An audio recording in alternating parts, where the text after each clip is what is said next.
Welcome, guys, to yet again another episode of the Gamers Roundtable. And I only kind of just realized this. I don't know if you guys did as well too, but since this is done every week, this is episode 52. And how many weeks are in a year? 52. 12. That means this is our 1-year landmark milestone of the Gamers Roundtable. So woo for us that we've been keeping at it every Wednesday for a year. That's it doesn't seem like it's been that long though. I guess time flies when you're having fun, I guess, right? But anyways, I'm the host of the show here, and we got a couple cool people with me today to talk about video games with. So we're going to go online and say hello to everybody so you can hear their voices and you know who you're listening to in case you're not watching us on the Google+. But Chillars. Hello, Chillars. We got Charles down at the end. Hello. Hello. How are you doing on this wonderful day? Okay. How are you? I'm doing just dandy. And next to Charles, we have the duo Zachary and Sarah, also known as Yosarara and Zachary Hart. Hello, the two of you. What up, folks? Good to be back. Yeah. Yeah. And a surprise guest in the back, we got some kitty cats. Oh, what's up, Tifa? Yeah, that's Tifa. She's hanging out. All right. Tifa's going to join us and talk about video games. And just give a little more info on who we are. We are, again, the Gamers Roundtable. We do this every Wednesday, as we said, at 7 p.m. EDT. So make sure you join in. We got live Q&A, so you can talk with us, ask us questions. We'll see if we can answer them. And you can learn about news in case you haven't been paying attention in the past week. Because that's what we do. We talk about news, and later on we're going to talk about our favorite handheld video games and systems and all that wonderful mobileness. But to start it off, we're going to find out what we've been playing this week. I think we've got a couple games in common here, but we'll start off with Charles. Charles, is there anything exciting you've been playing this week? Well, aside from Dota, not really that much. The Been notes? playing a lot of Dota. Gotta get How many that hours do you think you skills stuck in the past week? Oh my god. Steam, how many hours have I sunk into Dota last week? Or you actually find out the exact amount. Yeah, I could do that. Let's see. In the past 2 weeks, I have sunk 24 hours into it. That's not bad. That's not bad. That's all right. I think. No, yeah, in the past 2 weeks, 25 hours. That's all right. That's all right. I think I've seen some people do some crazy amounts more than that. You need to step your game up, Charles. Nah. All right, Sarah. Anything? Well, I guess I can ask both of you, Sarah and Zach. Is there anything crazy or fun you've been playing this week? We played 2 games in common, I guess, in the last little bit. We were playing PT before this started. Mm-hmm. Now, PT, we'll get on that in a second. So let's PTA. What else have you been playing this week? We're doing Fire Emblem Awakening, so we'll touch on that some more, as it has become definitely one of my favorite handheld games. But yeah, Fire Emblem Awakening, I've sunk a lot of time into that. A lot. I guess that's probably what inspired the topic for this episode, then. Well, it was just perfect timing when we were trying to decide what to do. I'm like, that's all I've been playing as a handheld, so perfect. Yeah. I've been wanting to, because I've never played a Fire Emblem game in my life, and I've been wanting to. The first one I played, and okay. It's wicked, dude. It's super wicked. I want to play it though, because I've heard it's good, and one of my first mains in Smash was Marth, and but I've told myself I have Tearaway on the go on the PS Vita, and I have to finish that before I get any more mobile games. Because I can't start so many mobile games at once, or else I just don't finish any of them. So I've told myself to finish that first before I do this. I also told myself that with Pokemon, but I never finished that, and then got Tearaway.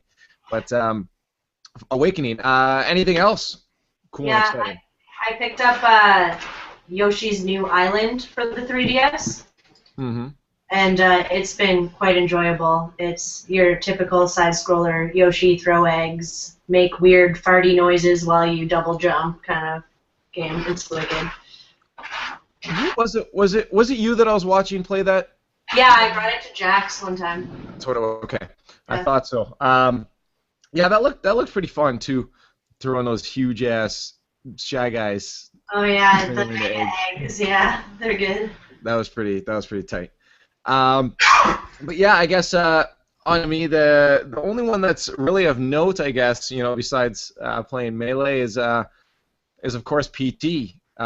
So I think we should delve into that. Now, if you don't want spoilers for PT, if you've heard of it and you know what it is, you might want to close your ears, I'd say, for about the next 5 to 7 minutes or so as we go in a little in-depth with this. I'll make sure I don't spoil anything for you too as well.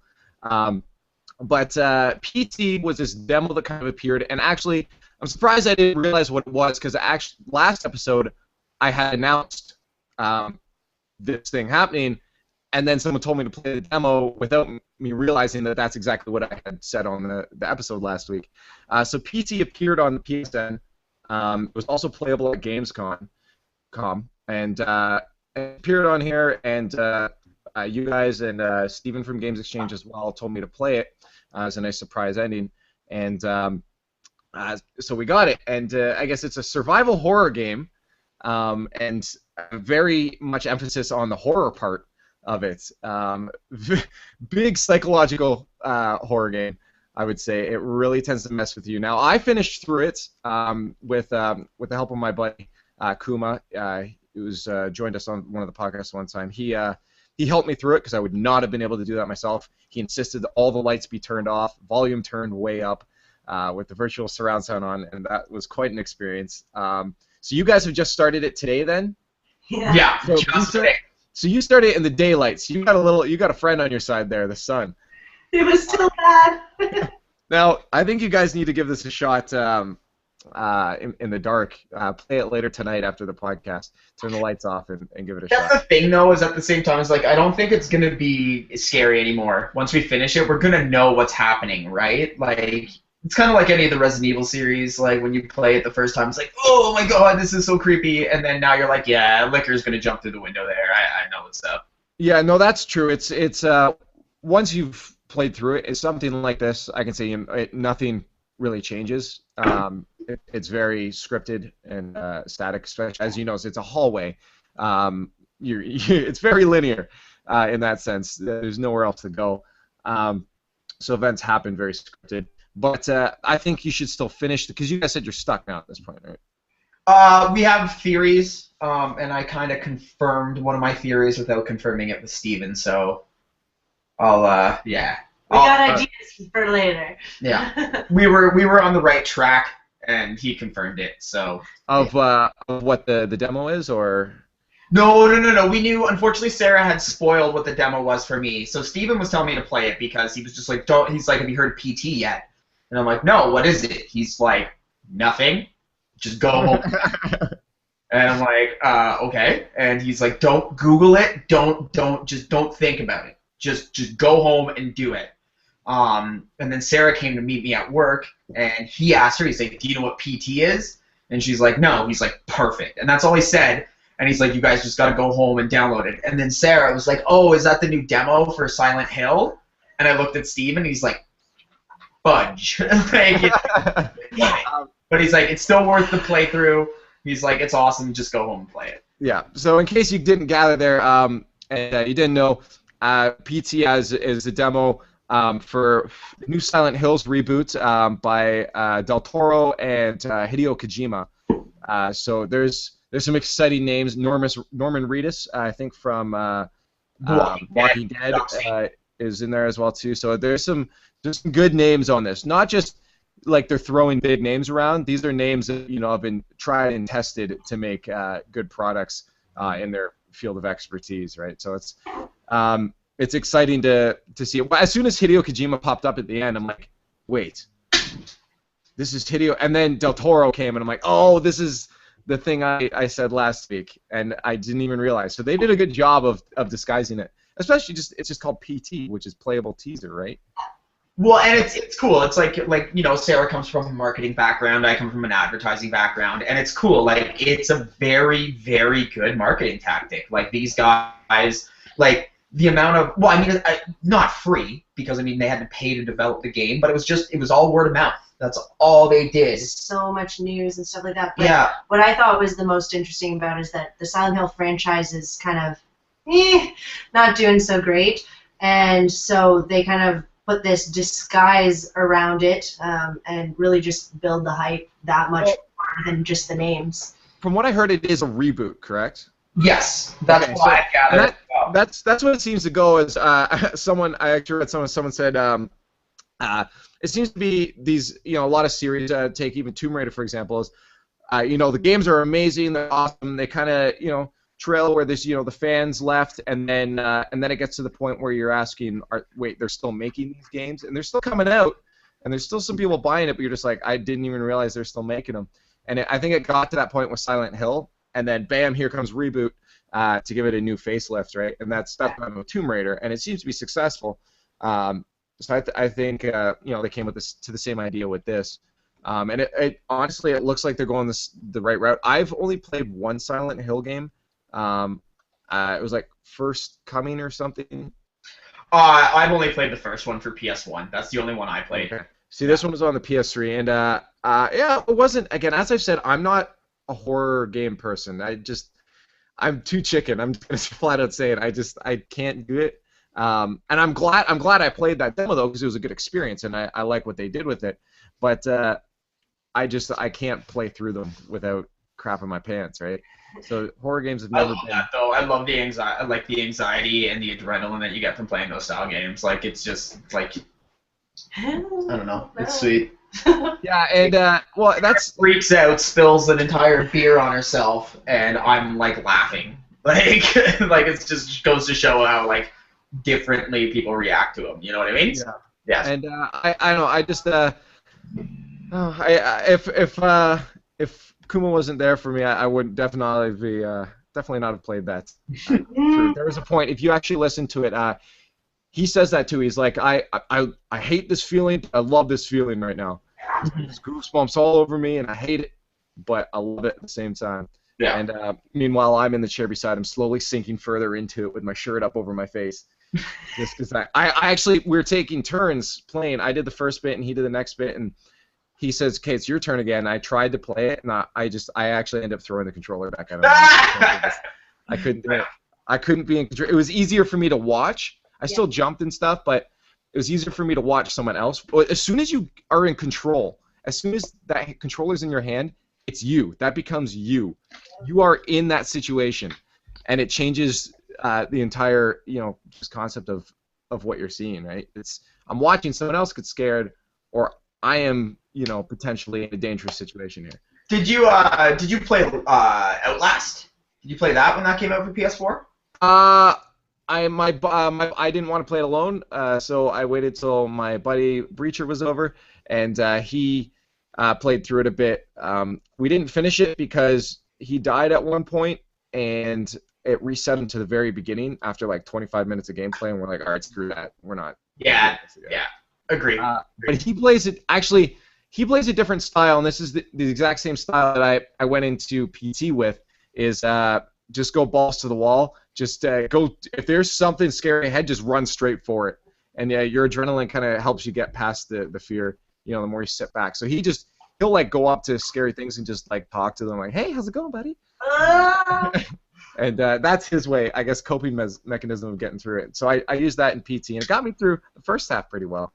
But after that, I just resorted back to my fetal position. But yeah, so that's PT. Honestly, even if you've seen gameplay and you know how it ends, I think anybody out there who hasn't played it, PS4 only, correct? Mm-hmm. I think. Yeah, we found that after suggesting it to our friend to get it on PS3. Whoops. Matt, I think everybody should try it out because it is still. It's well done too. Graphics are great. Oh, it's beautiful. I was watching. It actually almost looks better. I was watching my my replay on Facebook because I uploaded the entire thing there, and watching and listening, it looked almost more realistic. I think just because it was a little lower quality. The resolution was smaller, right? So it was able to see the inconsistencies. So honestly, yeah, it looked a lot better in the video, but overall, game looks beautiful, and it looks like that it's gonna be a lot more open world as well too. It's not just gonna be in corridors and stuff. Mm-hmm. So I don't know. I think if the whole game's gonna be like that, I might have to play through it with someone else with me, of course. Mm-hmm. But I might actually have to play that Silent Hill because it's looking beautiful, well done, well written so far, and I was impressed by that teaser for sure. So you guys are gonna finish it tonight, eh? Yep. Yeah. Right after this, absolutely. All right, good luck. It gets a little tricky. It turns into a puzzle, like a Yeah. pretty puzzly. Did you guys get to the gouge it out part? Yep. That's where we're at right now. So you've done that? No, we're about. Okay. All the doors are locked right now. Yeah. Think outside the box is pretty much all I can say. Like literally outside the box that you're playing on. It gets tricky. And it's fun. I've been through it, so if you get stuck, you give me a holler, but it gets tricky for sure. So yeah, that's PT. We have a question from Griffin Cork here for Yosarar. Sarah, how much time have you spent already playing Yoshi's New World? I don't know in hours, but I think I'm either just at the end of the 4th world or the beginning of the 5th world. And it's not an overly hard game. Like, it's frustrating as any Mario or platformer game would be, but a few nights, I guess, here and there. You play a decent amount, like nothing like not to the level that I'm playing Fire Emblem by any means, like where I bring my 3DS to work and play on break, but yeah. You play like probably like half an hour to an hour every night. On average, probably, yeah. So how many hours do you think you'd sunk into? Like, how long do you think this game is? I haven't actually looked at it. No more than 20, that's for sure. Here's the thing about that game, though, is that there's actually a pretty big completionist aspect to it. So every level, there's 3 different things that you can collect as you go through it. So there's these little stars, there's red coins, and then there's also the flowers.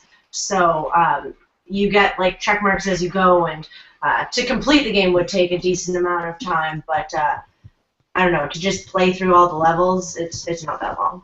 Okay. But it is good. It's worth it. I was gonna say that's does Nintendo have any plans at this point to do achievements? Like trophies, achievements. Even Google Play has achievements in it now. From what I've gathered, no, and I think that's due to their child demographic. Like they've done a lot of things to really make sure they aren't going too far to what everyone else is doing and keeping families kind of safe, I guess.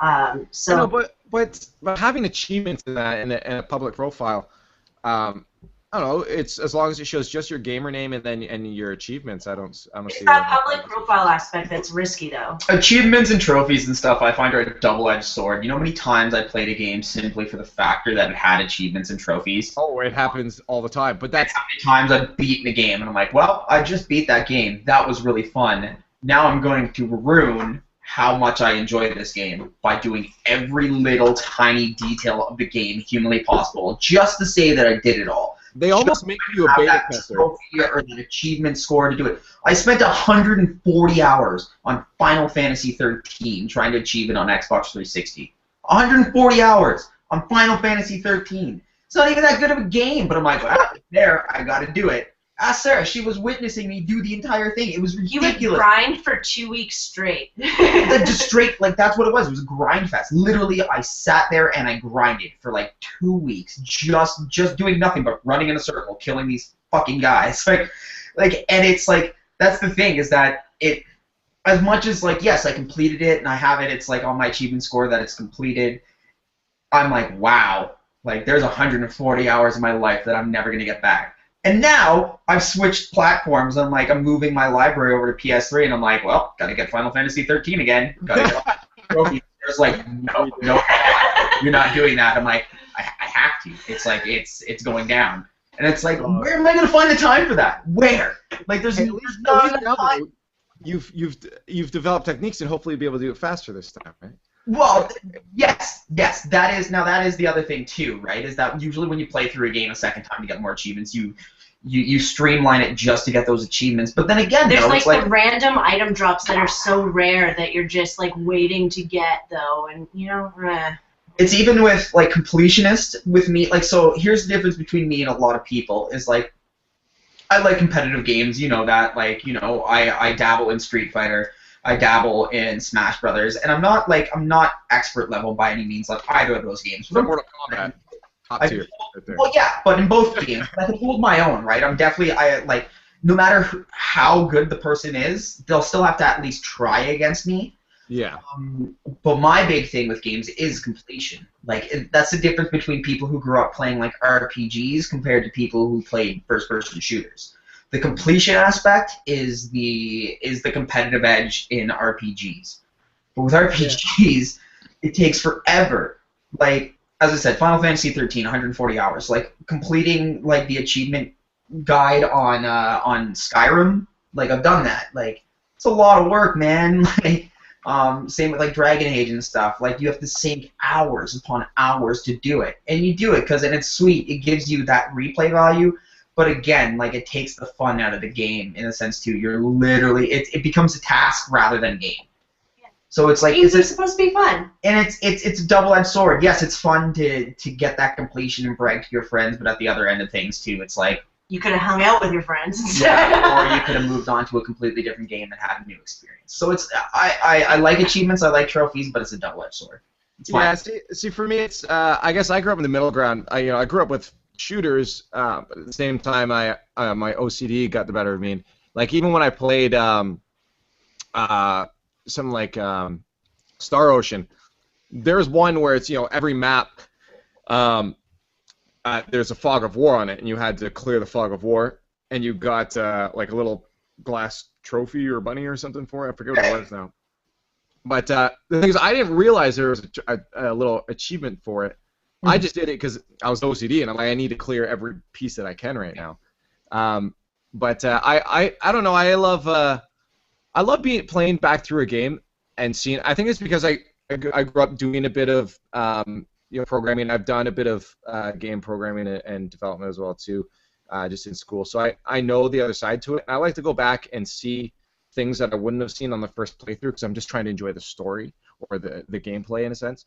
So I like going back through and ruining the game for myself in a sense because I like to see all these maybe bugs that you wouldn't have seen before and all those little things that were hidden on the first playthrough. So. Well, that's kind of the methodology I have now when I'm trophy hunting or achievement hunting. What I'll do is I'll beat a game, I'll do a playthrough of a game, and then move to a different game. Do a playthrough of that, move to a different game, do a playthrough of that, and then cycle back around. So that it's you're going back to it with fresh eyes at least, right? You're not just doing the same thing over and over again. It does give you that replay value. It's so that's kind of how I do it, is that I'll cycle through 3 or 4 games at a time and do a playthrough of each. Because before, I would just play the same game for a month and then literally be well, I'm done that game. I've done everything there is to do that game, and I'll never touch it again. So this way, it creates a longevity for games. So, on the point, though, of Nintendo with their achievements, though, with them, what they do instead is unlockables. All their games have tons of unlockables based on completion. That's true. That is true. Yeah. So that's kind of what they do, which I like that factor. It's you actually get an in-game reward for doing difficult tasks. Instead of just going back and doing the task and you get a public bragging rights, what you're doing is you're going back and you're getting content to play it again. Exactly, right? So which I think in on one side of things is a better idea because you're getting more content. But you don't have the bragging right. But I mean, bring it back to the old school, right? When I was still talk about it. Yeah, and when I was hanging out with my buddies and stuff back, back in PS1 days, I'd bring my memory card over and be yeah, check out my Final Fantasy VII save file. So it's kind of that's what they kind of do now. It's you get your friends over, yo, check out my new Mario Brothers Wii U file. It's got everything, man. Ours does. Yeah. But so that's the thing, yeah. That's kind of true. I remember at school having my DS playing New Super Mario Bros. and showing that 3-starred every level and that's true. I guess it's a different aspect to achievements and trophies. Yeah.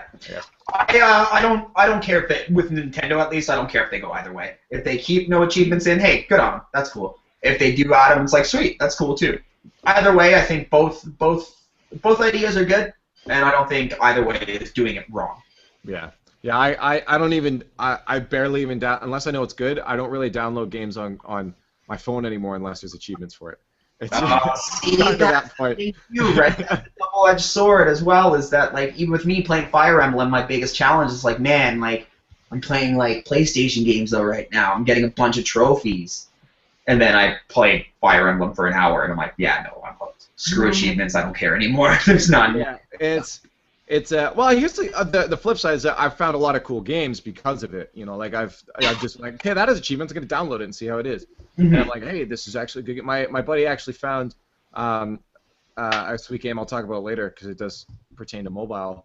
And that actually I think all you guys should get. Super addicting. But I think he got it because it was by a developer we like and because there was achievements. But now we're addicted to it. Charles, what's your view on achievements then? Do you go out of your way to trophy hunt, achievement hunt, or is it just kind of if you get it, cool, I got it? For the most part, if I get it, cool, I got it. But if I'm getting close to completion, then I start caring. Okay, so if it kind of comes, within your grasp, you're like, all right, I'm gonna go for it now. That's kind of the same as me. Yeah, that makes sense. That's fair enough. It's not something that's you're gonna as per se ruin the game for yourself, but if it's there, you'll put a little extra effort in. That makes sense. I am still definitely a trophy whore myself, though. Then moving on, let's get to some news then for the past week in video game world. So we've gone through PT, much hype, and there's this cool game being developed. There's been a few in the past, but one, it's a videoless 3D game being developed for blind players. So the idea is, have you guys ever heard of binaural recordings? Yes. So the idea, if for anybody that hasn't, is that the way I've seen it done is they'll put even just a model head in the middle of the room, and the microphones are set in the ears exactly how a human would perceive sound and intake the sound, and then it's recorded that way. So there's a little bit of, you don't have a microphone in the middle of the room. There's two microphones slightly separate from each other. So sound, when it takes to travel, say you're behind the person's head to the left a bit, sound is going to get to the left ear faster than the right ear, and it's recorded in that way. So when you can actually test out, a good one is to go on YouTube and just search up barbershop binaural recording. Or virtual hairdresser. Virtual hairdresser, yeah, that's I think either way it'll come up. But go listen to that. Close your eyes. You need headphones for this. Put your headphones on and listen to it. It's unreal. You can hear where in 3D space where everything is in the room in relation to you because of the way it's recorded. So when they put a bag over your head, it feels like they're putting a bag. You can hear the scissors snipping around your head, and it's really cool. Anyways, there's this game being developed called A Blind Legend that basically makes the user or the player have to navigate with their arrow keys through a level by using sound only. So this would be a cool game for even people that aren't blind, but what they're trying to do is enable people that are blind and can't see. This game has no graphics at all. It's just a black screen, and you put headphones on and you just listen to the sounds, and you're guided by audio cues, and you have to use those audio cues to find your way through the level. And since it's binaural recording, you can pinpoint in 3D space where it is. So you can move your character to that point, and so hopefully in the future they'll be able to add more. You can add stories, and you can add descriptions, I guess, as they go through, to create hopefully a world for them and a video game that they can play. So it's pretty cool. So right now they're using a crowdfunding campaign.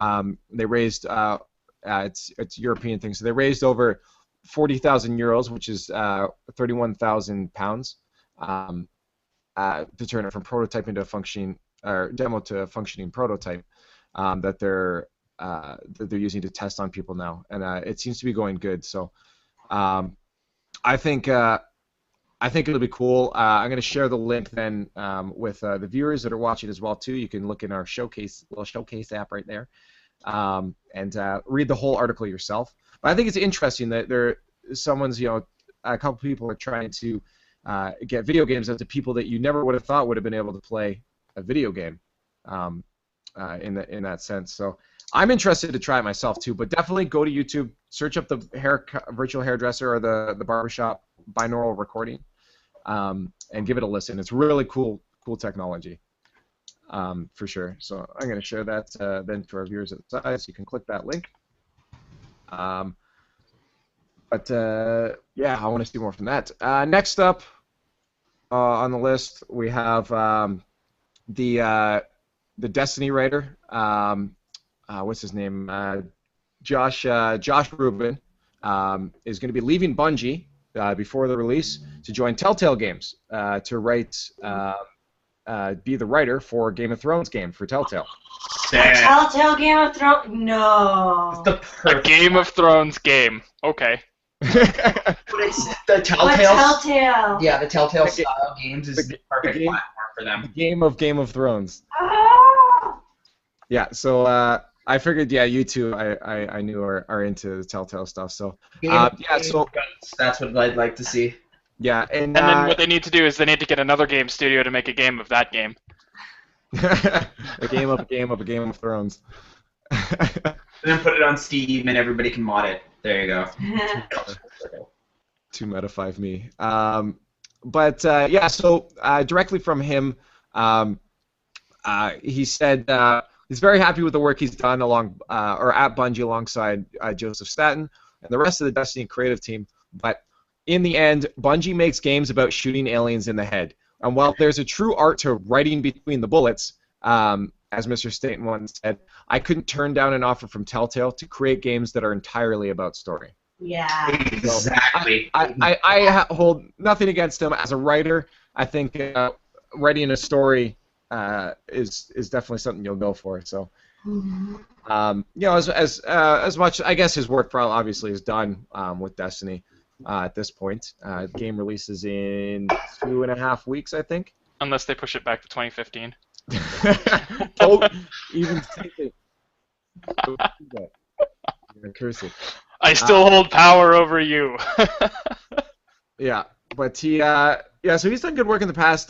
He used to work as a lead writer at EA, Visceral, and Capcom, and he also worked on the script for Assassin's Creed 2, which actually, I didn't know this, was nominated for a Video Game Writing Award in 2010, which makes sense why it's the best in the series right now. So I'm going to post that link in the thingy at the side there, except I pretty much just read the whole article, so there's not much to read. But World of Warcraft also. Anybody here play World of Warcraft? I try to stay away from that because I'll get addicted again. Yeah, well, they have Warlords of Draenor, I guess, is the new expansion. Yep. That's going to be, it's got a release date, which is actually fairly soon. We got November 13th, 2014. Are they raising the level cap? Because didn't it already hit 100? No, oh, no, no, it hit They're 90. raising it to 100 there. Yeah. Yeah, Okay. level cap is 100. I don't know. Like, I played WoW. I like WoW. Don't get me wrong. I think it's time for it to die. It's not gonna die though. I think in a few episodes we talked about how much money they're still making. Yeah, but the thing is, though, it's like it's one of those like pay-to-win style games, right? Like, for example, with Warlords of Draenor, if you buy the special edition of the expansion pre-release, they hand you a free level 90 character.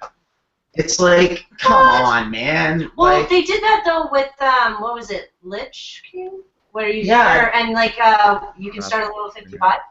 Yeah, like yeah, exactly. And it's like, well, with Lich King, because you could be the Death Knight, and the Death Knight started at level 55. It's like, what the hell? Like, it's just like, I don't know. Like, I like the game, don't get me wrong, and it doesn't really affect me too much because my account's still sitting at endgame stuff right now, but it's like, man, like, I actually worked to get up there, to get to where I was, and now you're literally just handing it on a silver platter to people. Well, the argumentation that they have is that they have a monetization process that sort of reflects the level of effort that is required by a person to get to level whatever, something, something, something, I don't know. Yeah. I forget exactly how much it was. It was somewhere, I saw it somewhere on Wikipedia, but it's probably somewhere on their website too. Somewhere between like 50 and $90 or something like that.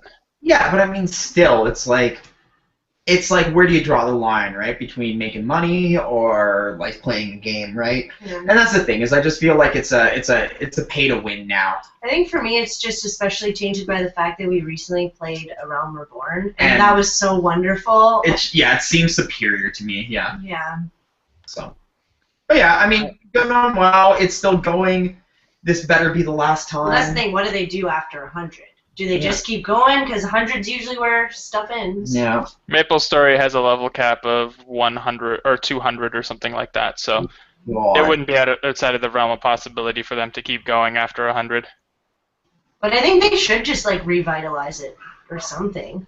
Well, they're doing all new character models and stuff for all the races and classes, and that's also going to create a lot of issues because people now, like, everybody's going to have to upgrade to play it properly, right? So it's like, Old computers will not be happy. yeah, and it's like, I don't know, it's like, What are I their new- have mixed feelings about it. I don't know. Like, it's like, cool, that's sweet, but it's like, I don't know. And also the new expansion, there's nothing I was looking up about it other than the new character models, like it looking sweet. Like, Are there new classes? no new classes. Oh, that's boring. And it's like, yeah, it's just like there was nothing about this expansion that like jumped out at me like this is going to be. It wasn't like badass. Miss of Pandaria where it was like, oh my gosh, let's play as pandas. Yeah, a whole new race, whole new class. Yeah. Like other races could be classes that they weren't allowed to be previously. Like, and now it's just like, yeah, cool, it's WoW. When I get really really bored, I'll probably resubscribe and play it again. Default. Yeah.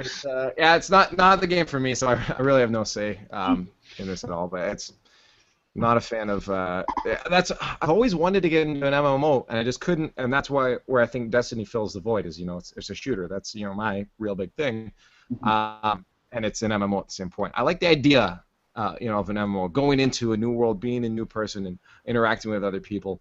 But just the whole fantasy thing just never really got me. I tried Guild Wars as well too, and just couldn't get into it. Guild Wars 2? Yeah. I couldn't. I think what gets to me a lot of time is the UI on a lot of them just seem really counterintuitive. I can't stick to an MMO. I by nature hate playing with random people online because random people online tend to not know what they're doing or not communicate or whatever. So MMOs, of course, you're playing with thousands and thousands of random people online, most of which don't know what they're doing, and that's just a bad experience for me. The only way I'm going to end up playing a game like that is if I've got a dozen friends who are pretty much online all of the time for me to join in with. I'm pretty similar, but for different reasons. It's more just that I don't want to sink that much time into a game without that like social aspect. So I don't like playing WoW or anything unless he's playing it, so we can talk about it. Yeah, I guess. Yeah, it's right now I have no one in my friend group that really plays it, so there would be no incentive for me at all to play it. Right. Especially with my ability to not focus on a game for maybe more than a week at a time, it might not be worth my money to do something like that. So, yeah, Warcraft. Next up, we got this little game called No Man's Sky. I'm sure you guys have all heard of it at this point. Has anybody not heard of it? No. No Man's Sky. They're very ambitious about this game, and their ambition just jumped 100 million times bigger than what we thought it could have been. But I guess according to the guys from No Man's Sky, they said that it will take you approximately spending 1 second on every planet in the entire universe that they've created or procedurally generated. It will take you 5 billion years spending 1 second at every planet to complete or to see every planet in this game. That sounds really unnecessary. Very unnecessary, and it's almost getting to the point that this game's giving too much hype. Like it's going to the point where it's overhyped, I think. Yeah, we're doing that. Like I've been excited for this game just from what I've seen from it, but and I understand that they did this, but there has been a few of the things we've seen have been like scripted. There's it was like one planet or 3 planets that they had made up, and that's what they showed scripted just to show, because I think they said they wrote something about part of the engine within like 2 weeks or something. And it was understandable that they don't have much to show right now, but I just really hope that they don't pull the Peter Molyneux effect and hype it too much and then can't deliver on it, because we just don't have the ability to do that, right? But yeah, apparently according to them, if they can pull it off, they have a very large game on their hands. Actually, well, if you think about it, even if you read this article here. Since the sun's probably only going to be, our sun is only going to be around for another 4.6 billion years. Even if you started now, you wouldn't be able to finish this game, like to complete it, to see every planet. If there was a trophy for seeing every planet, you would not be able to achieve it. Unless you went faster than the speed of light out of the blast radius of our sun. Our sun won't supernova. Well, then how does it die in 4.6 billion years? It's a smaller sun, so it will expand to the point where it's a red giant, and then it will just contract to be a white dwarf and burn out slowly. Well, that's good news for everybody. It will expand into the Earth's orbit, so anyone who's currently left on Earth when that happens will die. Mars will be completely or not Mars. Mars might be. Yes. Well, my point still stands, just like Mercury will be. Venus will be, and then Earth, all the water will be gone. It will be fire on our planet. I'm pretty sure our planet entirely will be consumed by that. Sounds like the vacation I've been looking for. To be honest, I'm hoping humans have moved beyond Earth within 4.6 billion years. Yeah, but it's about time. If the sun is encroaching upon our territory, maybe we should think about finding new territory. Yeah. Or even at that point, I'm hoping we have the power to be able to, maybe stop the sun or maybe move it somewhere else. Like, that's a long ways away. Just move the sun. That thing's gonna blow up. Yeah, let's just push it away. Just move it that way a bit. Can't we just shunt it into a pocket universe or something like that? Oh, that's awesome. Parallel dimension. Well, here's something worse than the Earth being devoured by the sun. According to this official game list or game mode list for NHL 15, they're going to be taking out one of the most popular ones, the EA SHL, which is EA Sports Hockey League, and online team play (OTP). There will be a simplified OTP mode. This is for NHL 15 on next-gen systems. The ones that are going to be included will have Play Now, which is obviously what a lot of people use. Play Now, Be a Pro, Be a GM, Online Versus, Hockey Ultimate Team, and NHL Moments Live are your game modes that will be coming out in NHL 15 this year. So it's kind of a bummer for some people. That's why I wanted to let Eric know that.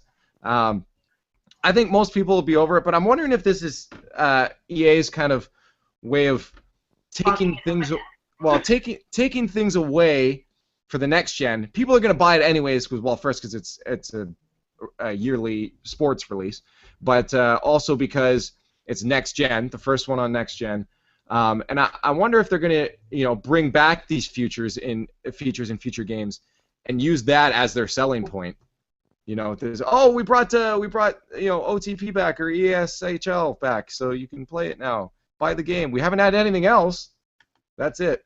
So I'm wondering if that's one of their techniques that they'll be using to. If it is, I don't think they're very smart. I think you overestimate the smartness of the people buying the game as well too.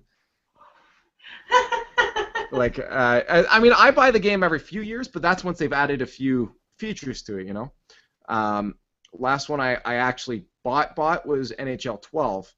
Well, and I got NHL 14 for the tournament there. I had to buy that one, but yeah, NHL 15. So there's about 3 years between my purchases. Enough features in there. Next gen, I'll be excited for it. But yeah, that'll be missing. So if you're looking forward to that, screw you. But you can play those other game modes. Now that's it for the end of my news. I'm pretty sure. I'm guessing this is Zach's news. Yep. So I'm gonna let Zach take the floor right now, and then Charles after that, and Sarah as well if you guys have anything. So Zach, hit us. Super simple, super quick and simple. But so Inafune, the guy who created Mega Man, and I've talked multiple times about Mighty Number 9 that's coming out. The Kickstarter has gotten so much hype and so much backing that now they have enough funding to actually create a full animated series based on the Mighty Number 9. So that's going to accompany the game. So they already actually have a trailer for it that's out. It looks kind of like Pixar-y-ish, so it's going to be like, I'm assuming it's going to be like kid-friendly and stuff, but it's cool. I mean, I think it's sweet. I remember when I was a kid and there was a Mega Man cartoon, and it was an Americanized Mega Man cartoon, so it wasn't very good, but I mean, I remember I was super pumped when I was a kid about that. And now there's, so there's going to be a Mighty Number 9 animated series accompanying the game. Question, do you think kids these days even know or give a shit about Mega Man? Nope. No, not at all. But that's the thing, though, is that this is like the spiritual successor to Mega Man, so it's going to get people into like Mega Man 2.0. Essentially, that's kind of the way you got to see it. Is that this a is new start, fresh? Exactly, a fresh start. It's like this is Mega Man's reboot. Is Mighty Number 9. That's the way I see it. It's like we've been talking about reboots a whole bunch of times in different series, and yeah, I think this is Mega Man's reboot now, and I think it's also a double, it works in both favors. Is that people are going to see Mighty Number 9? I think it's got a lot of hype. It's going to do well, and Capcom's going to be like, holy shit, people miss Mega Man, and especially with him being in the new Smash Bros. Mega Man's going to get a lot of attention. I think we'll see Mega Man make a comeback in the next 5 years. Yeah, I like that. I think in the next 5 to 10 years, Mega Man will make a comeback. Yeah, I think you're right. I think there'll be a lot of hype for Mega Man in the next year or two, specifically. Just with the return, as you said, Smash Bros. And new coming to Smash Bros. And the return of this series here. So exactly, yeah. So so it's got its whole animated series, which will be cool. How are they broadcasting it? Is it going to be on TV, or is it going to be YouTube or their own site? I don't know all the full details quite yet. I'm not gonna lie. But yeah, it's in full production right now, so it'll be cool. Cool. I'll keep people up to date. The more that I find out about it, I'll keep more people up to date with it. We know. I don't even look up Mega Man anymore. I just wait for you to let me know what's going on in that world. Yeah, it's like, did you hear about Mega Man? Why? Is there something new? No. Did you hear about him though? It's like I'm gonna start going to people's doors like Jehovah's Witness. It's like, have you heard of our Lord and Savior Mega Man? I actually would love to come along with you and do that. Zach amputates his arm and replaces it with a large cannon. Well, they do have it now on ThinkGeek. ThinkGeek, you can get a replica Mega Buster. You haven't ordered it yet? I haven't ordered one yet. I'm waiting till Sarah's pretty much ready to leave me anyways. Because if I have that while we're in a relationship, the relationship is pretty much over. The minute that I think there's any sort of like, oh, she's going to dump me, that's when I'll get it. I'm just ordering it. That'll be it. That's the sign. She'll just come home and I'll be sitting on the couch with a Mega Buster and just like, we need to talk. Pew, pew, pew. Oh, when it comes to the choice between the lady or the Mega Blaster. Well, it's a tough one, but no, it's not Mega Blaster. Oh, that's awesome. All right, well, Mega Man. Is there any other news you guys have before we get on to some of our favorite mobile games then? Anything else anybody got? Charles? No.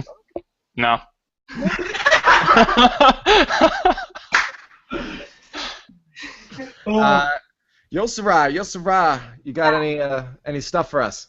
This is not very recent, but I haven't been on in a bit, and Zach's Kickstarter stuff made me think of it. But a year ago, I backed a campaign for American McGee. So he's the creator of one of my favorite games, Alice. And he did a Kickstarter for a project called Alice Otherlands last year, which is a series of animated short films. And he posted an update on the 1-year anniversary at the beginning of the month saying that they're hoping the production for these videos is going to be wrapped near the end of this year. So, I put, I don't know, a good like $120, $150 into that project, and I'm just waiting for my name in the credits and my art book and my DVD, and I'm really excited. So I want to talk. Is that what you got with that package then? Is you get your name in the credits there? The name in the credits was the most basic level for backing, and then I went to the level where it started to let me get a physical copy of their art book, so that I actually like have it for my bookcase, and then like a physical copy of the DVD and stuff like that. I think it might be signed too, even. That'd be pretty sweet. Yeah, so I love those games. I wanted a chance to talk about it. And is it fully funded then now? Like, is it? Yeah, it got funded a year ago, so that's what it was. Oh, okay, gotcha. The anniversary of the funding, and it was really cool. It overshot its goal as well.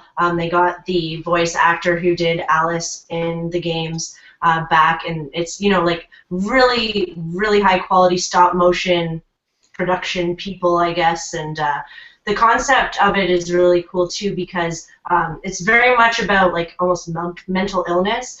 And so how it works is these animated shorts each take place almost in the mind of a different, very famous like historical person. So I think some of them are like Jules Verne is one of the ones, like she goes into his mind or his world. So it really creates imagery that's really interesting, and they've shared voice clips, stills of production. Like I could go on about it forever, and I won't, but it's called Alice Otherlands, and feel free to check it out if you're interested. Now, it has something to do with Alice in Wonderland then, right?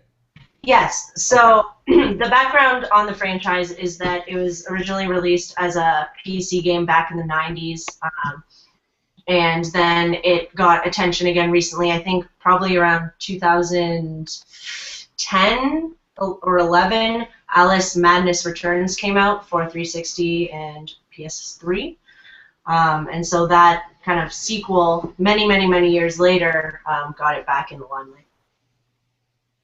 Cool. Yeah, I hadn't heard about that, so I just want to get some more info on it. I haven't played. There was another Alice in Wonderland game. When was that? I don't know. This is the only one I know about. Yeah, I think it was a couple of years back, but apparently it was really good. Honestly, you're probably thinking about this one. Maybe. I thought it came out, though. Oh, yeah, the game came out like 3 years ago. This is the animated shorts based on. Oh, gotcha. Yeah, you guys cut out for a second there, so I guess I missed a little bit of that info. Okay, that's the game I'm thinking about. Gotcha. I get it now. There's everything needs an animated short now. We need an animated short. Gamers Roundtable should have an animated series about us. I could probably do it. Do it. That'd be awesome. All right, so that's it for the end of our news then. I guess we're going to move on to our favorites, handheld games, I guess, mobile games, things that we play on the move, not on the PlayStation Move, on the go. When we're moving around. Nobody plays anything on the PlayStation Move. Let's not talk about the PlayStation Move ever. We got one game on all of us. Yeah, so we'll go down the line and figure this out. If you join in, make sure you leave in the YouTube comments or in the Q&A what your favorite mobile games are. And just a quick shout out to follow us on YouTube or subscribe to us on YouTube. YouTube.com/GamersRoundtableShow. You can see underneath my face right down there. And you can also go to Google Plus and plus one us and circle us so that you can see all of our podcasts when they happen and join us live. But without further ado, let's get on to it and talk about our favorite mobile games. Now, I'm including phone games on this because it is a mobile, technically, mobile game. So I'm going to have some mixed stuff in here. So if there's any objections, you can go away. No, I think it's fair. I mean, I picture one of these guys as just being it's like a console in my mind, right? Like at this point, you know, we see BioShock being ported over to iOS, I think, soon, right? So yeah, exactly. So I want to play that, but whatever, another discussion. But I think it's fair. I think it's totally fair, and I have no objections to phones being considered. Yeah. That being said, there's none on our lists. No, ours are all classic handhelds. Yeah.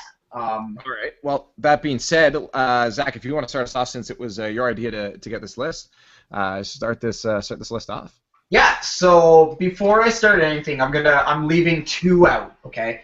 So there's two that for me are just given, and I think a lot of people, if Eric was here, he'd probably agree with me definitely on one of them. So two that I'm not gonna go into detail about because everybody's heard about them is the Pokemon series. Okay. Yeah. Pokemon series off my list. It's the best. There's no way around that, in my opinion. I'll take that off my list. Very best? Like no one ever was? But like that's the thing. It's like it's Pokemon. I could talk about Pokemon until I'm blue in the face, and nobody wants to hear that. We've all heard about Pokemon before, okay? So that one's off the table. Fair enough. Second one that I'm not going to talk about because whoever's played Final Fantasy VII and liked it has played Final Fantasy VII Crisis Core for PSP. It was like the console selling game for PSP. You need to have a PSP to play Final Fantasy VII Crisis Core. Wicked game, awesome game. Not going to talk about it though. I'm going to leave it at that because let's talk about games that a lot of people might not have played or might have played, but not as front running as those ones. So number 5 for me was Mega Man. Mega Man Battle Network. I don't know why I didn't even see that one coming. It was a pilot release though. It was a pilot release for GBA when GBA first came out. It was one of the pilot games for it, and it's awesome. So it's a different style of Mega Man game. It's not a side scroller Mega Man game like the classic ones. It's actually more of it's kind of like a mix between a collectible card game and a tactical game. So if anybody hasn't played it, what happens is that you're Mega Man and you're running around in like the network, so like the internet kind of thing, and you get into these random battles with enemies, and you populate 6 squares of a map, and the enemies populate another 6 squares. I believe it's 6 squares or 9, might be 9 each. You get all these different cards that have different styles of attacks, and they all populate a certain amount of squares. Some of them are T-shaped, some of them are cone-shaped, some of them are area of effect, things like that, and they all have their different properties. And beating more enemies, you get different cards that you get to equip, and you can use them in battle. They all have like not a duration, what's the word I'm looking for? Like a longevity, like a certain amount of uses. Durability, that's for durability. Or charges. Charges, exactly, yeah.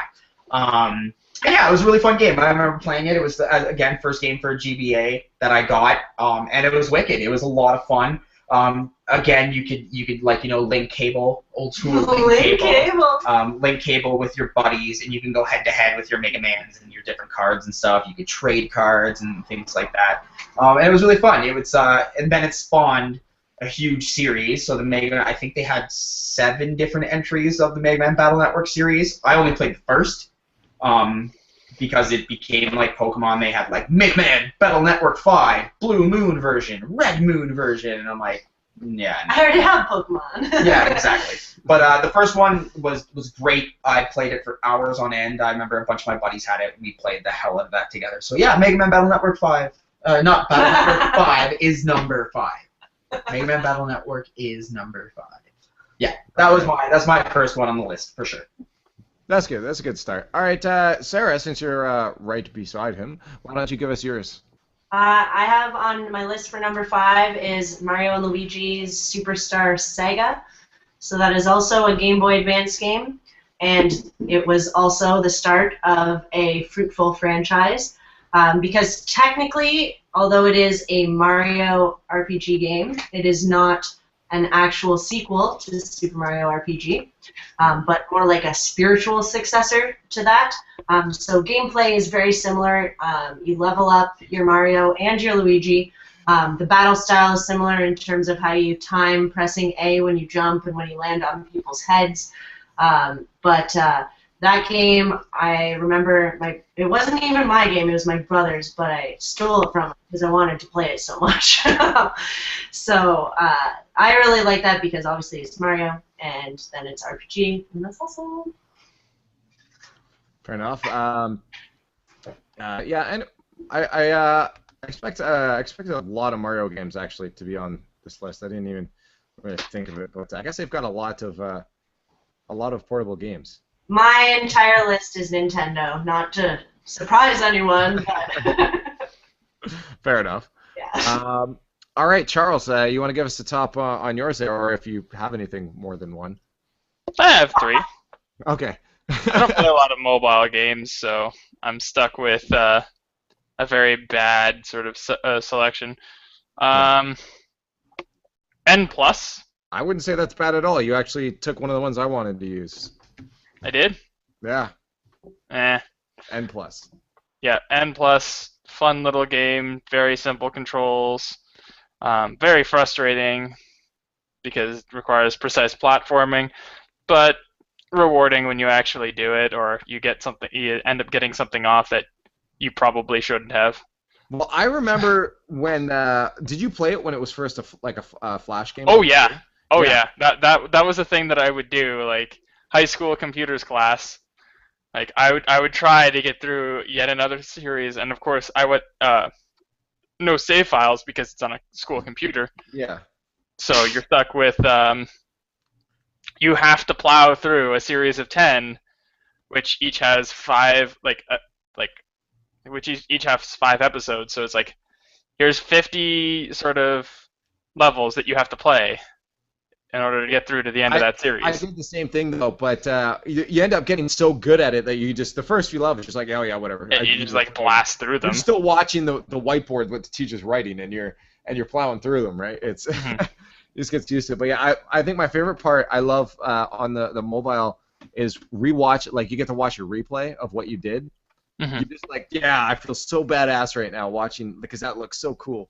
And yeah, you get to see yourself do some ninja stuff and move around. So that was yeah, that game is so fun. Zach and Sarah, have you guys played N+? I have no idea what you're talking Yeah, about. I've never played it before ever. No What? idea. Oh my goodness, I actually have it sitting right behind me. It's so the idea is you play this little ninja, hence N, and you have to run through. It's just a platformer, except the stage is static, it doesn't move.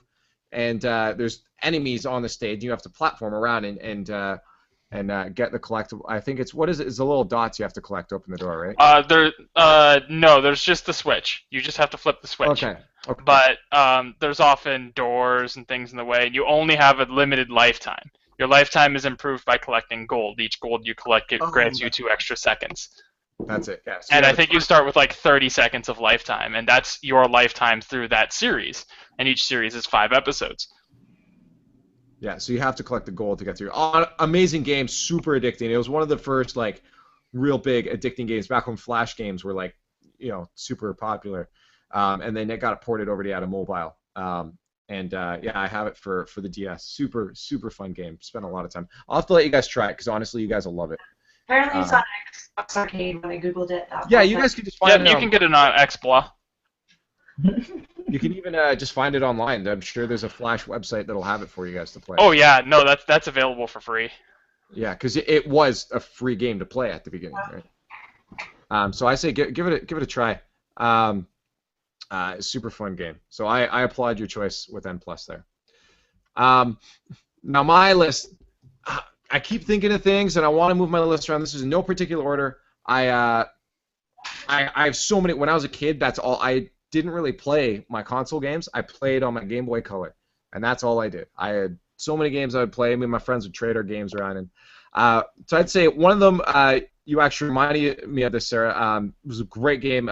Super Mario Brothers, Brothers in Time. I don't know if you played that. That was when it was an RPG, and I guess you end up I forget a lot of the premise of it now. It was so long ago I played it. But having to go back in time and stuff, and Baby Mario and Luigi, and it was super fun. Combat was great. It was fun. It was engaging. Story was good, and it was something different than what I was used to from playing Mario games. I was used to a platformer that was pretty straightforward and simple, and nothing in depth at all. And this was really fun. I just loved the combat in that game. That was really fun. How different moves, if you timed like your button presses, they'd be more powerful. It was a different take, kind of. You didn't just select your move and then it happened. You would have to, do your move, press buttons at certain times, and you got combos with it, and it was super fun mechanic. I think or fighting system, and just overall fun game. Different than what I had usually experienced from Mario games. So that's why. Have you played? I don't have. You don't? Oh, have you played it? No, like I have the ones that came after it. Like I think it was Bowser, something where you go in Bowser's belly, and then. Side story. Yeah, and then the 3DS one that just came out recently, but this one I skipped apparently. Yeah, you shouldn't have. It was an honestly fun game. Again, I have it. You can borrow it if you want. Super fun game. I loved what they did with that. It was, there's obviously crazier RPGs out there, more in depth, but like it was fun and definitely good for what they did. They did it right, and it surprised me, I think. Oh yeah, that was good. I like that game.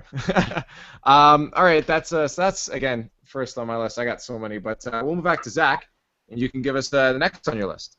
All right, so I mentioned it earlier, so I'm still pretty fresh into it, so I can't say it's up there that high in the list yet. I think if we revisit this later on, it'll be up there. But Fire Emblem Awakening, the most recent game that I'm playing, most recent handheld game that I'm playing.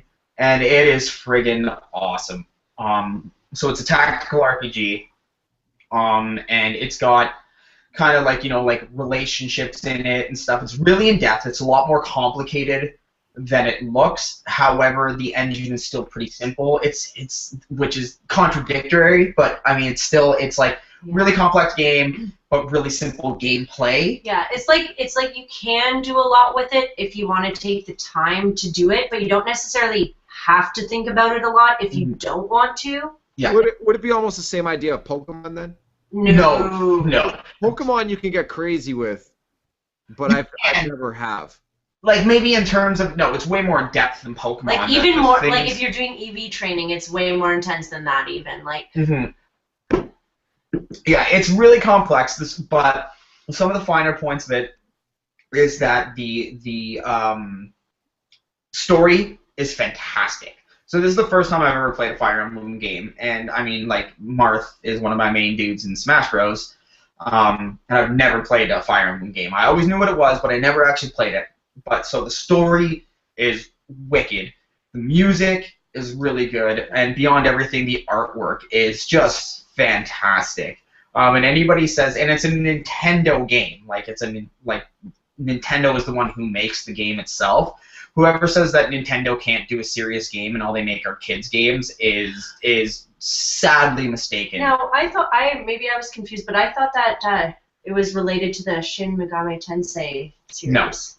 No, I don't. But I think that's like hearsay. I might have to look into that, but I doubt it. It's got a lot of similar features to Shin Megami Tensei. I mean, it originated in Japan, anyways, the franchise, and it didn't come here until after Smash Melee came out. Yeah, but it's a fantastic game. Like tons of I think I've clocked like 50 hours into the game, and I'm nowhere near completed it yet. Like it's one of those games that if you want to just rush through, get the story, you can. Well, that's the thing. I got farther than him in my first playthrough, but did none of the grinding, fancy stuff that he did. So it was like a quarter of the time, but was able to push through the story. But he could whoop my But butt. I'm grinding. It reminds me a lot of the Final Fantasy Tactics series, but in a different way. It has some similar features, and that's one of my favorite games of all time. Is Final Fantasy Tactics. Yeah, it's just a fantastic game. The characters, there's a lot of characters in the game. I haven't even unlocked them all, and I think I have well over 30. And every one of them is completely unique. And like it's just the interaction between them is great. Like it's just so overall it's a good game if you're looking for a time sucker, but just an overall like a really good RPG. Especially you, Brody, if you've never played a Fire Emblem, do it. It's well worth it. So good. Marth is in it. Like he makes like kind of like he's not like sorry. Don't say it. Just say He's not in He's it, in it. but he's like they make references to Marth and stuff, and you find swords in the game that are like Roy's blade and stuff, and it's really cool. It's fantastically well done, and it's like it is my new obsession right now. Like I'm hooked on the game. Like it's incredible how good it is. Now, do you think you're going to go back and play some of the older ones then because of it? I think I would like to. I would have like 2 of them. Yeah, Sarah's got a couple of them. I'd like to pick up a couple other ones. Now, I've looked at gameplay of the older ones for, like, the GBA. I think they're a little too dated for me to go back that far. And I mean, like, I grew up with Super Nintendo games, but still, I think it's, like, for a brand new game, it might be a little tough. But anything, like, there's a couple on the DS. There's one for GameCube. There's one for Wii. So I'd like to go back and try a couple of them for sure. But it's a fantastic game. And the really cool part about it is when you play it in its classic state, your character dies in battle, they're gone from your team forever. Yeah, it's harsh, man. It's hardcore. Like your character dies once, that's it. You never get him back. That's Bye-bye. it. What do they call that mode again? It's sort of Pokemon. Classic, because that's the way it was. That's the way in it was first- originally. Yeah. Oh, okay.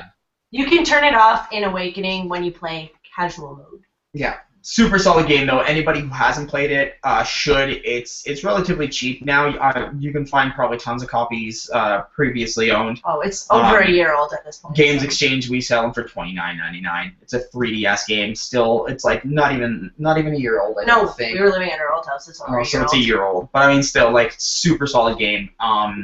Yeah, fantastic. Anybody who hasn't played it and who likes RPGs, do it. It's great. So yeah, that's number 4 on my list. As I said, if we probably did this list maybe 2 or 3 months from now, it'd probably be higher up, but just because it's still so fresh and new.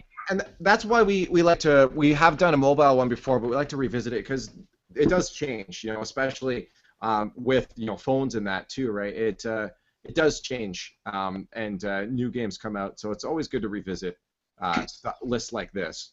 Again, as I said, because it can change. So. Sorry, what I was thinking of Nuzlocke from like in Pokemon that when your Pokemon faints, you have to release it, right? Yeah. Same idea with that then, Yeah. Cool. All right, Sarah. That brings us to you then. Okay, so my number 4 is also a new gen, I guess, one. I put Legend of Zelda: Link Between Worlds as number 4 on my list.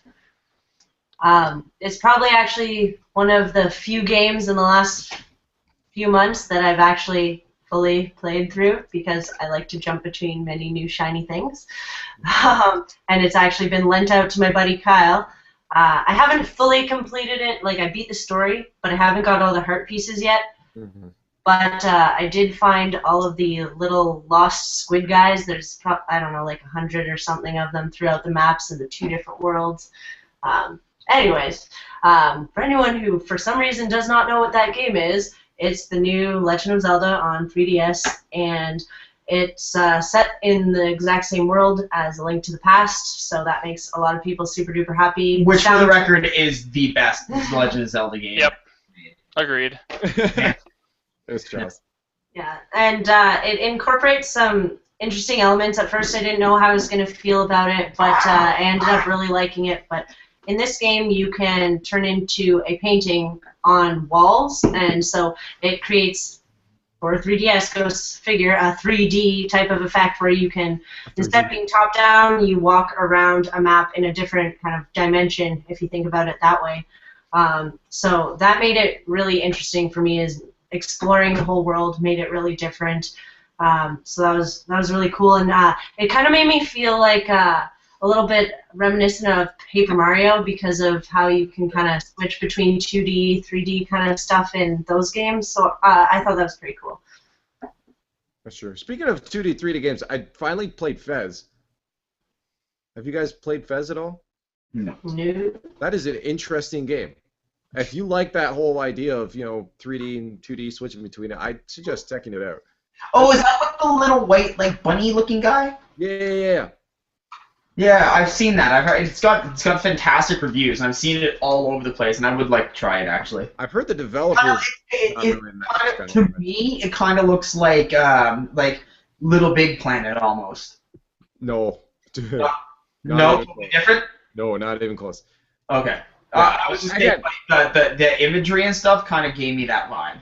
No, I'd say I got it on the PS4. So if when we do the Super Awesome LAN party, you guys can give it a shot there. Sweet. I'm fully down. Yeah, it looked really cool though. It makes you think. Actually, as an instance, I'm gonna give away one of the there's so many puzzles. One of the puzzles on the wall there was 8-bit just writing. I'm like, that looks familiar.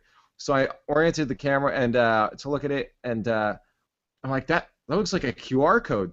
So I went on my phone. I downloaded an app to scan it, and I scanned it, and it gave me I had said on my phone, it brought up a sequence. It said like L2, R2, R2, L2, L2, and so I inputted it into the game, and all of a sudden I unlocked a cube, one of the things I have to collect. So to beat the game, you have to do that. Like it's that's super cool. Intense. So there's a lot of puzzles like this that make you think way outside the box. You're having to do things you wouldn't do traditionally in a video game, and that's one of the things that maybe. And artistically, it's a great game. Puzzles are amazing in it. Sometimes it's hard to do. You get really lost at times. Really good game. Honestly, I think you guys will super enjoy it. Just because of the experiments that this developer tried with it. That's super cool. Yeah, that sounds awesome. So I'm definitely gonna try that out. Yeah, you're gonna have to give it a shot. All right, Charles, we're gonna get next on your list. What you got for us? Let me pull up my list. I'm gonna go ahead and say Legend of Zelda games in general. Whatever, cop out. In general. No, that is not a cop out. The only reason that it was in general was because I knew you would pull out Legend of Zelda games. Have you ever played Spirit Tracks? Yes, I started it and then I got distracted, so I didn't get very far. But that's because I got ruined by Phantom Hourglass. That game is awful. Yeah. It's so frustrating. Well, yeah, going through the friggin' temple every single time is kind of frustrating. But the Spirit Tracks learns from that. Yeah, that's what my friend Olivia, who's the most obsessed with Zelda, she's crazy into it. She loves Spirit Tracks. Just the final sequence of that game is just so good. I greatly enjoy it. What would you say is your favorite mobile Zelda game then?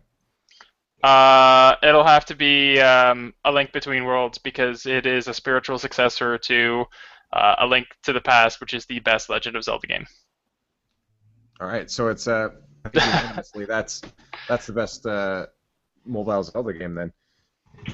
For me though, I don't know, best mobile Zelda game, Link's Awakening. Link's Awakening was Oh, fantastic. how did I not put that on my list? I thought you swiped one of mine and it's not on mine. No, Link's Awakening, fantastic. That was the very first game I got with my Game Boy Color when I was a kid. Link's Awakening DX. Oh, so we got some nostalgia to that one as well too then. Oh, I destroyed that game. It's not even funny. I can't. Never played a Zelda game. You have a serious problem, Brody. You've never played, you really need to fix that. You've never played a single Zelda game. I played back on the 64. Me and my friend would play Ocarina of Time. I'd go over, but for some reason we would start at the beginning every single time I went over to his house. So we'd only play for like half an hour into it. But other than that, I bought it on the 3DS as well, hopefully to get back into it, and I played maybe an hour of it, and that's it. Yeah, okay, you need to just, like, curb your distractions and do it. I don't know. You know what though? There's just something about it that just doesn't pull me in. And I was told Ocarina of Time is one of the best. No, I'm not gonna start this. I don't know. Maybe I'll have to try A Link Between Worlds, but it's just I just couldn't really get into it. So I don't know. Maybe I'm broken, right? I guess we'll get to my next one then. I can't remember. Hopefully, Zach, you can help me out on this one because this is your expertise. It was Mega Man on the Game Boy Color. I don't know how many they made for the Game Boy Color. But the idea was there was different types of guns. Oh, is he gone?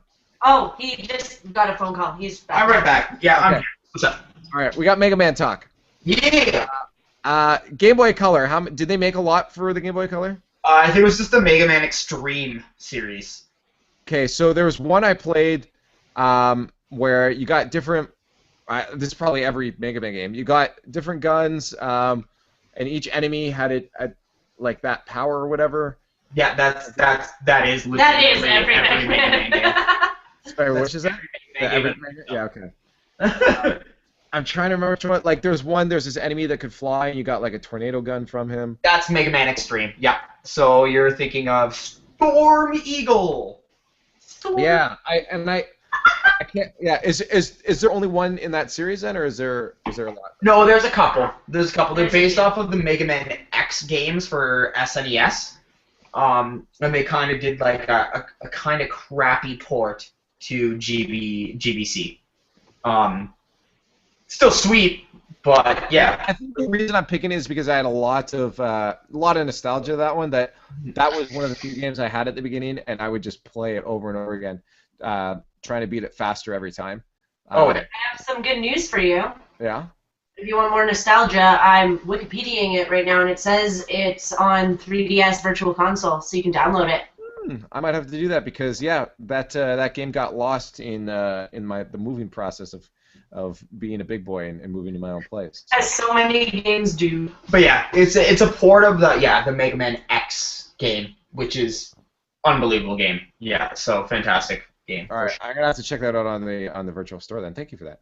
But yeah, that's one of my top games. Again, in no particular order or any of these. So now with Mega Man, we're gonna go back to Zachary. Other of my sacred franchises, so portable games. Final Fantasy Dissidia.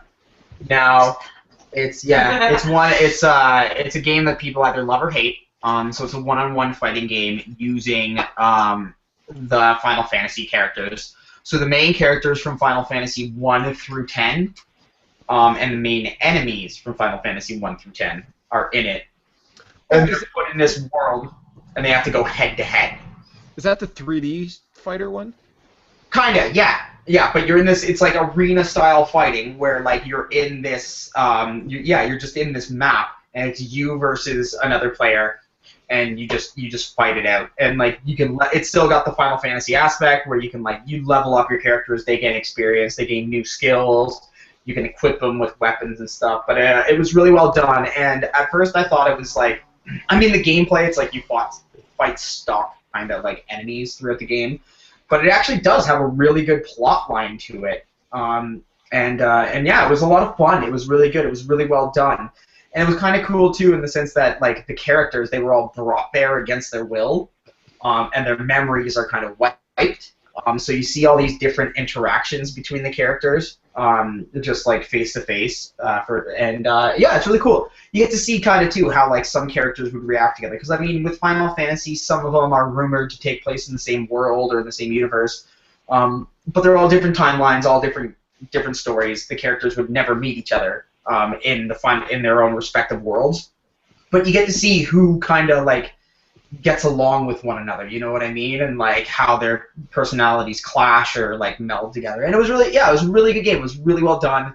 It was nice to see a lot of the old school Final Fantasy characters from like, you know, up to FF6 who were just done in 16-bit max. kind of like art styles. You get to see them in like full 3D rendered characters and get to see like the way the characters were properly designed, and it was great. It was a lot of fun. I sunk a lot of time into those games. And they even came out with a sequel that added a whole bunch of characters and stuff like that too, and improved on the story and stuff. And it was good series. I had a lot of fun with it. It's a very good game. So if anybody is a fan of the Final Fantasy series and is looking for just something portable to kill some time, definitely check out Dissidia. It's a lot of fun. What time? What date did it come out? What year? Oh my god, I want to say 2008. It was called Obsidian. Dissidia. Oh, this. ISSIDIA.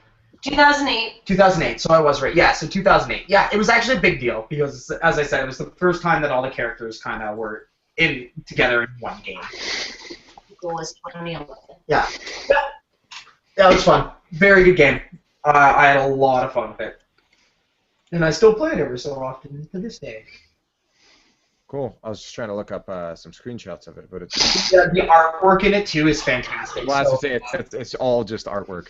Yeah, Yasunori Mitsuda, he redid all the artwork for it. All the characters just look fantastic. So, yeah, really good. Cool. Sarah. All right, this one is a little bit of a weird one, but not my number 3 is Mario Tennis for Game Boy Color. Surprise! Mario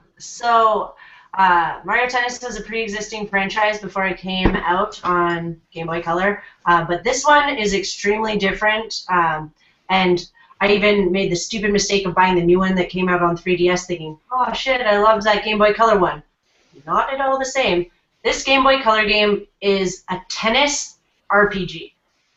Just let that settle in for a moment. Tennis RPG. Yeah, Nintendo always seems to be able to sneak that RPG element into games you would never expect to be an RPG. Up next, Mario Golf. No. But it was really key. It was one of the ones I played so much as a kid, and I am so glad I still have my cartridge because I love it and brag about the fact that I still have it all the time. But you get to play as a girl character or a boy character, and as you win matches, you gain experience, and you can get different rackets or shoes that give you better maybe traction or speed or power, and so it's just like an RPG, except you're not fighting people, you're kicking their butt at tennis. If you've ever played any of the Mario Tennis, the gameplay in the actual game is the same. You know, you have your slice attacks, your power attacks, all those kinds of things. Well, not attacks, hits. But the RPG element made it so cool, and there was all these little secrets where you could get special items, do a mini game, and if you won, you got a really OP racket or something.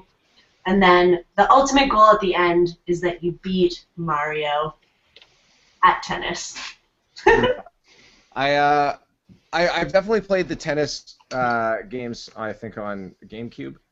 And my buddy's huge into all those Mario sports games, especially Strikers. But yeah, I'd never played it on mobile. So like it controlled just fine, just the same way you'd expect it to.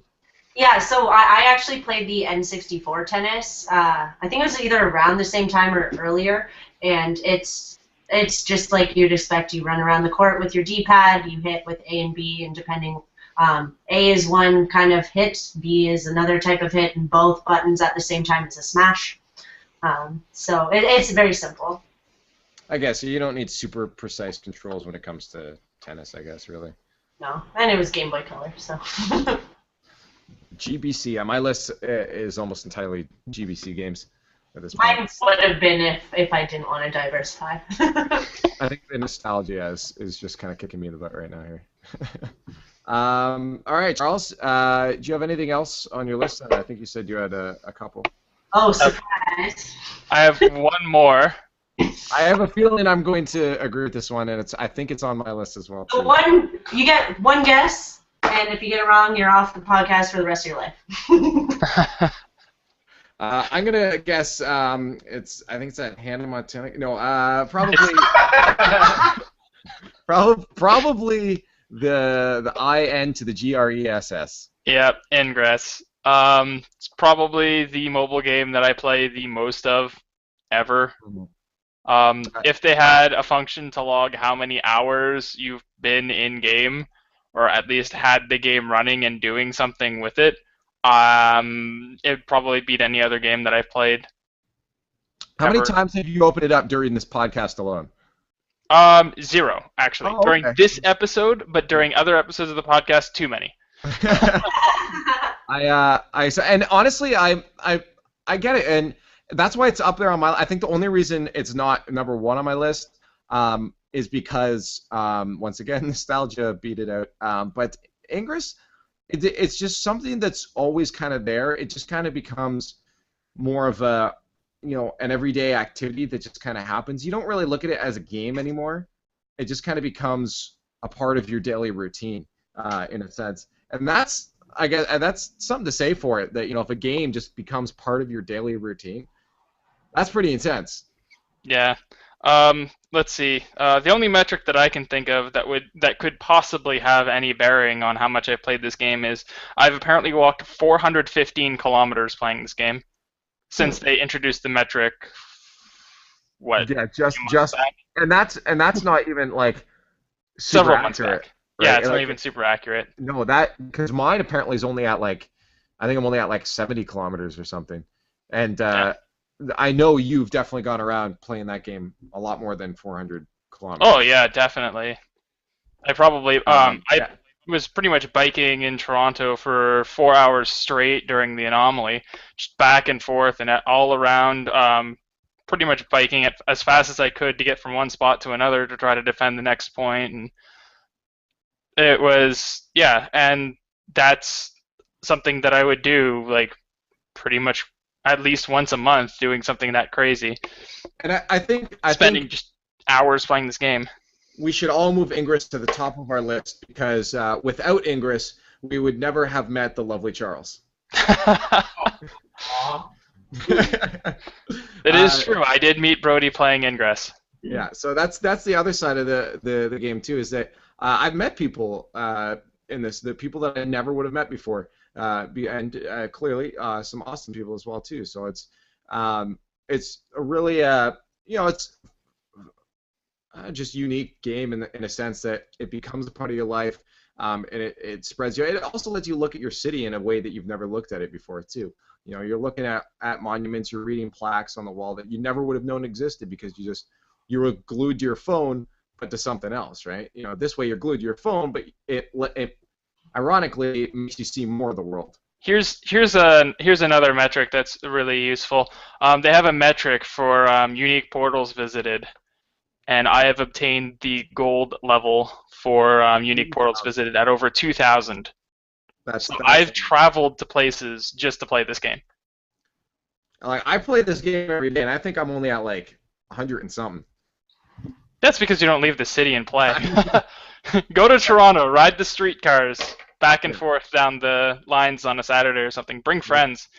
The day passes there are $11, and you can take 2 people with, or an extra person with you. So it's unreal what this game entails. So if anybody ends up joining because of this, make sure you join the Enlightened. Yep, that's pretty much the winning team. We're pretty much the best. And I'm a really big deal. I'm level 3, so watch it. Oh, yeah. I hit level 3, guys. Awesome. I know our buddy Jim there, within, I think, 5 days, got to level 5. That was... Rub it in. No, I'm just saying I did not expect that. He went ham. He took his car out every day and just drove around making fields everywhere, and it's he had a little more he had more tools on his side to get him to that point. So. That just sounds like a lot of gas money to me, and that sounds awful. He did. He had to stop because he's I'm spending too much money on gas right now. Yeah. But that amount of progression was pretty intense.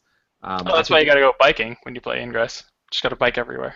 But then you fail and eat shit and get super injured. Hey, look! It's totally fine now. See, no injury. Here's the flip side. I injured myself just the other day by staying in my house. So, I think it's inevitable we're gonna hurt ourselves. Yeah. I can believe that. Yeah, like, you know, trying to stay indoors to avoid injury because outside is dangerous. Brody injures himself in his own home. Well, I stood up because I had to turn the GameCube on to play Smash Brothers. So I stood up, my knees or the back of my legs knocked my chair over. But since it's soft and the floor is carpet, I didn't hear it fall over. So when I went to sit back down, it was just classic. You know, someone had pulled it out from under you, and I just went straight down and ended up having the legs as my armrest. One of the.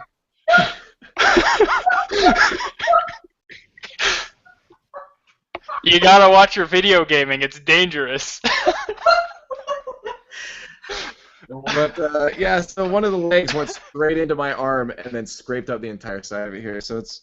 If you weren't so bony, you'd have a little cushioning. Well, I going on. I almost looked like Charles for a bit there, and I hadn't even left my house. So, video games are dangerous in general. We should ban them. No, we should not. Absolutely not. That's how you learn things. I mean, we have to like sit around and actually like talk to each other. Yeah. Yeah. That would be awful. We'd have to like organize a day where we like talk about things that we have common interests in. Oh my. Then it'd be something like books or TV. Who does that? Somebody gets a paper cut on a book. Ban all of the books. Burn them. Yeah, no, I agree. Ingress is an amazing game, and I totally cannot harp on it at all for being your #1 pick. And again, it's up there on my list as well too. So, good pick. Now to get through the rest of ours, I'm gonna say this one just because I had a lot. It was one of my first introductions to an RPG elements. Was Harry Potter and the Philosopher's Stone on the Game Boy Color. Have any of you guys played it, or even know that it exists? No. Because, funnily enough, the Philosopher's Stone had amazing sales. On the PlayStation, it came out on every console, on every system. The PlayStation version alone sold 8 million copies, which makes it one of the best-selling PlayStation games at that time. But I won a bunch of awards for music and all that stuff too. But I got it, and the parents bought it for me. And funnily enough, it was running on the Unreal Engine 1. But it was an RPG game with Harry Potter, and you had to develop your spells and stuff. You get into fights, and there'd be yourself, 3 enemies, and you'd have to cast your spell on whoever you want, different types. You could use, levitation spells. You could, tons of different stuff. I think there was something to do with cards in there that you could, like, use to power up your spells for a certain amount of time or something. It was really fun. And it just followed the the same story that, like the exact same story that the Philosopher's Stone actually followed itself. So it was just basically like playing the books or the movie or whichever, and I think that was before the movie. Out at that time.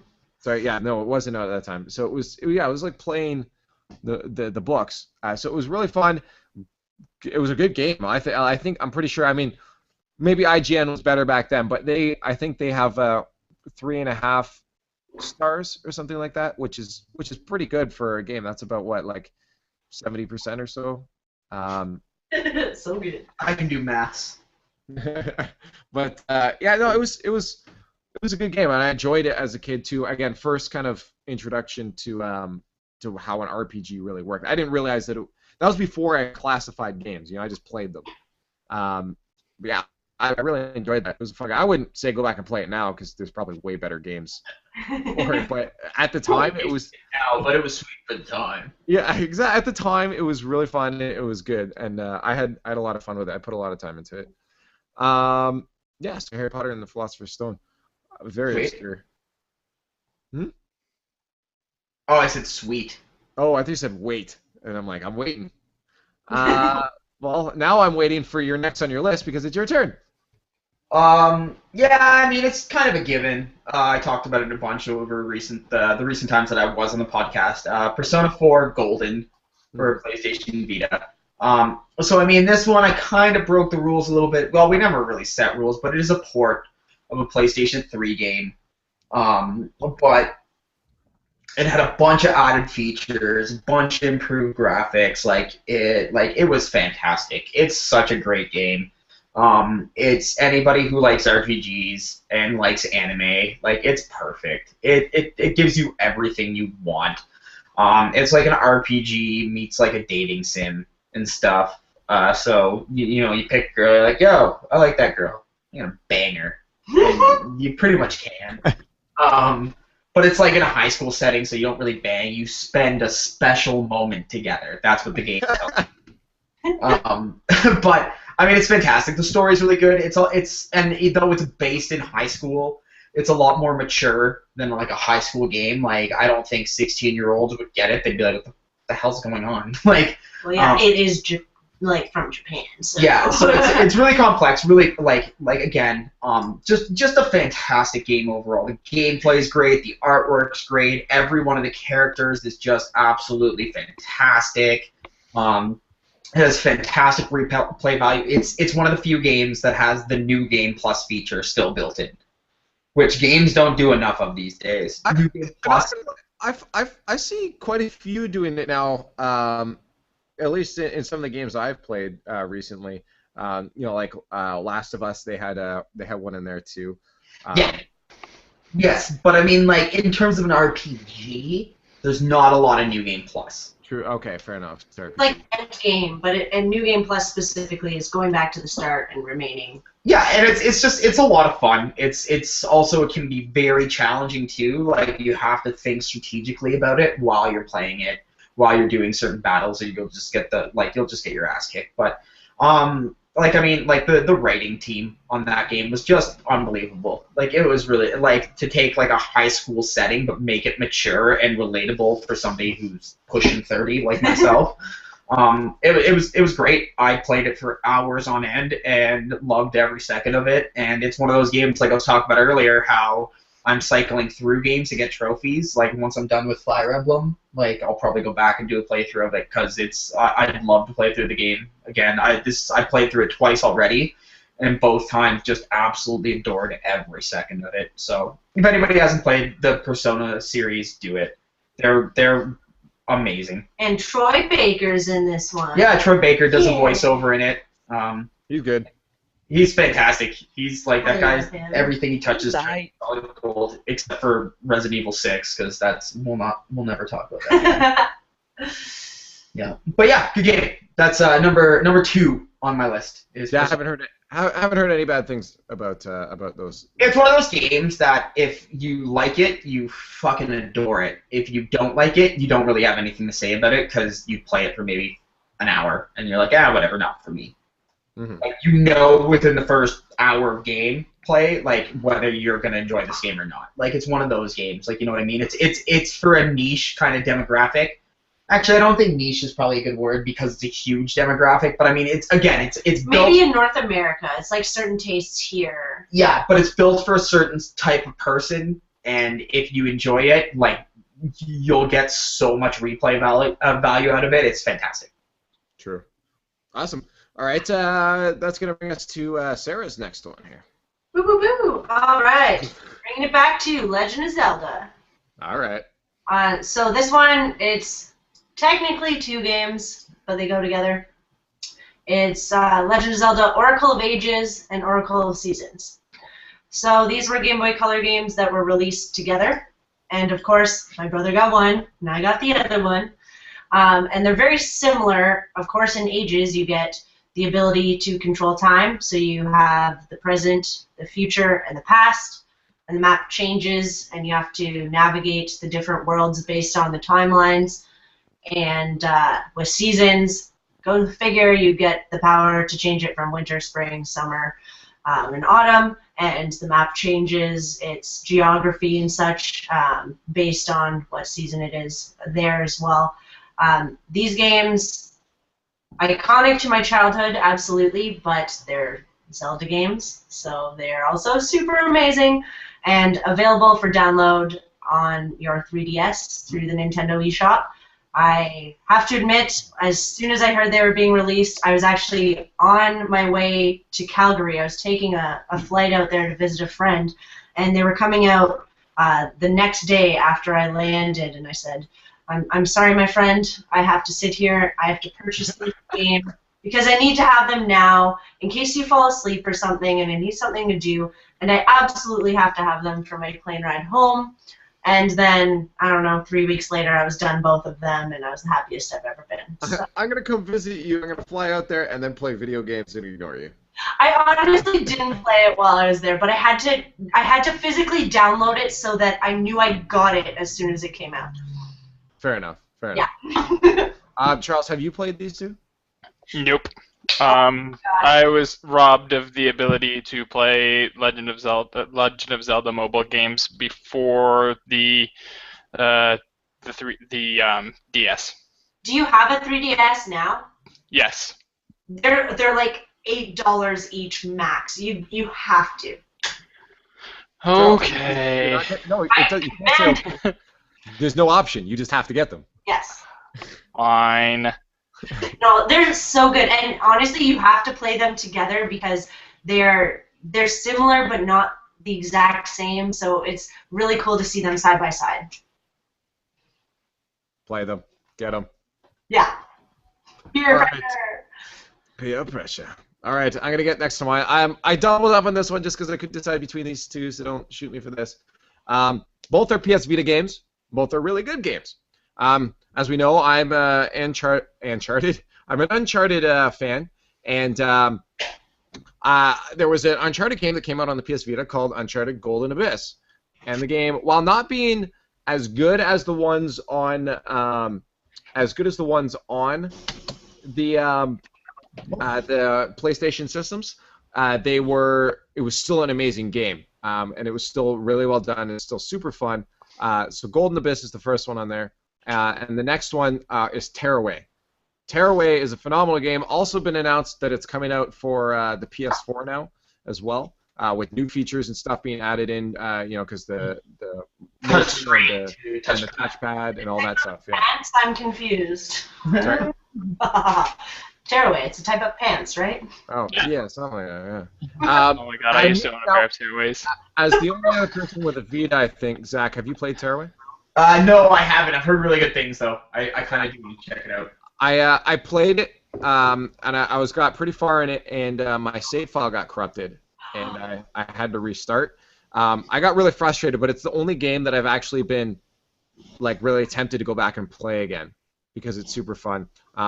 It's a platformer style thing where you draw, this king squirrel is like, I lost my crown, I need my crown back. So you have to draw him a crown. So you can just draw him like a big dick if you wanted to, but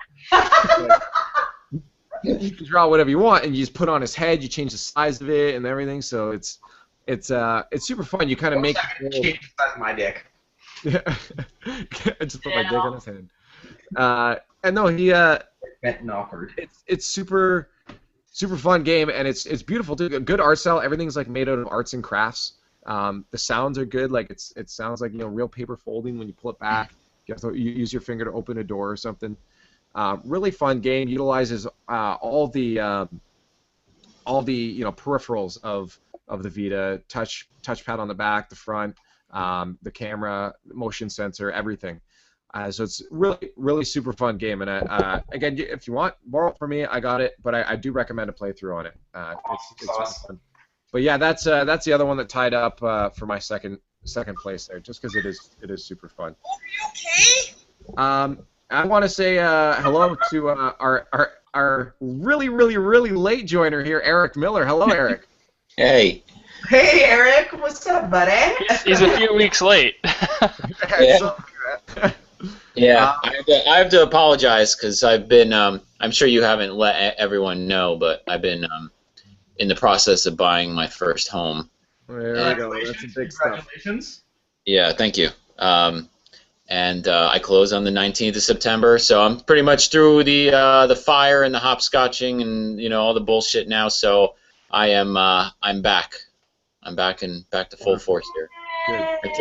I took a couple of weeks off to just get through everything, but We're gonna have a nice background to see you, and then in a few weeks, then, eh? Yeah, we'll have a nice new place. Yeah, and you guys can come to the housewarming party, All right. which will be featuring a lot of Sarah's art. Five canvases now? Actually, yeah, you know what's crazy too is I actually had another friend. I commissioned them to do they're doing a Castlevania piece for me from Symphony of the Night. It's going to be a 48-inch by 36-inch piece for over the fireplace. Oh my God, it's sick! It's the picture with the big red moon with the castle in the background with the bats kind of flying out.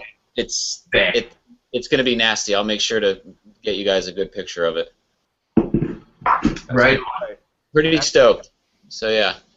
Yeah, Let's I go. want to see all those art pieces up Yeah, and around. I'm gonna try to keep it isolated to like just the living room because I really don't want to have my entire house just be like video game shit everywhere. Even though like I mean, you know, it is a big part right now too. Yeah. It is a big part of my life. I kind of want to like have at least some of my house be kind of grown up. Well, here's what you do. You theme each room. You got a hockey room. You got a video game room. You got a soccer room. Something for everyone. Right? Definitely. So, yep. Cool. So what did I miss with the proverbial question? You missed some news, and right now we're getting on to our number ones for our favorite handheld or mobile video game. So if you want to think of a couple right now, if you can, we'll go through Zach and Sarah, and then get to you if you want to think of the Sega Nomad. Yeah. I'm gonna have to think way back. I think maybe Tasmania. Let me think, because I did play some Pokemon and stuff in there. So let me think for a few minutes. All right. Well, while he thinks, we're gonna get to Zach. And Zach, if you want to give us your, I guess, number one, your top favorite. So this mobile game. This is a throwback. I'm not sure if it rivals the Sega Nomad, but this is old. Right here, I have a physical copy because I was actually playing it last month. I'm not sure if everybody can see this bad boy, but Final Fantasy Legends 2 for the original Fat Boy Game Boy. Yeah, this game came out 1991. I was 1 year old. I was potentially over 2 decades old, and it still holds up as my favorite handheld game of all time. So, funny story about this game. A couple funny stories about it. One, it's a Final Fantasy title. However, it's not really. When it was ported over to North America, they turned it into a Final Fantasy series because they thought the North American demographic would relate to the Final Fantasy series more. It's actually part of the series that did the Saga games, so like Saga Frontier, Romancing Saga, and all those games. So it's actually a Saga game. If you look at it, it says Final Fantasy, but if you see right on here, it's actually made by Sunsoft, completely different company. Yeah, that's weird. Eventually, Square Enix, or Squaresoft at the time, did buy out the rights to the Saga games. But that is hands down my favorite handheld game of all time. You play as 4 stock characters that you get to choose at the very beginning of the game. And they have multiple choices. You can choose human male, human female. They call them mutants, but they're elves. So elven male, elven female. And then they have a couple random, so there's 3 different types of monsters you can choose, or a robot. And you just play through the game. And like different battles will give you different stat bonuses and stuff. Fantastic game. I remember playing that game when I was a kid. This is probably my first introduction to an RPG. This was the first RPG I probably ever played because and surprisingly enough, it was my mother who had it. It was my mom who owned that game. Yeah, my mom had the game. She gave me her Game Boy with all her games. That's really funny. There was Mario. That is fantastic. That is probably the greatest thing I've heard all week. Yeah, and it was my mom's game, and Fucking A. decided to try it, and it's an RPG. I think when I played it, so 1991, I was You were 6? 6 or 7, and I'm like, what the hell is this? and tried playing it and didn't get it for the longest time. And I remember like hitting a certain age and finally understanding it and then just falling in love with RPGs. This game, literally, single-handedly, this is what got me onto RPGs, 100%. And still to this day, like I can play it to this day, and it's still challenging and it's tough because of how simple and how basic of a game it is. But it has a story. It's got a plot. It's fantastically well done. And yeah, #1 handheld game, literally, of all times. Pokemon games are fantastic. Crisis Core is fantastic. This game beats it hands down. It's been 23 years, man, and this game is still just absolutely amazing.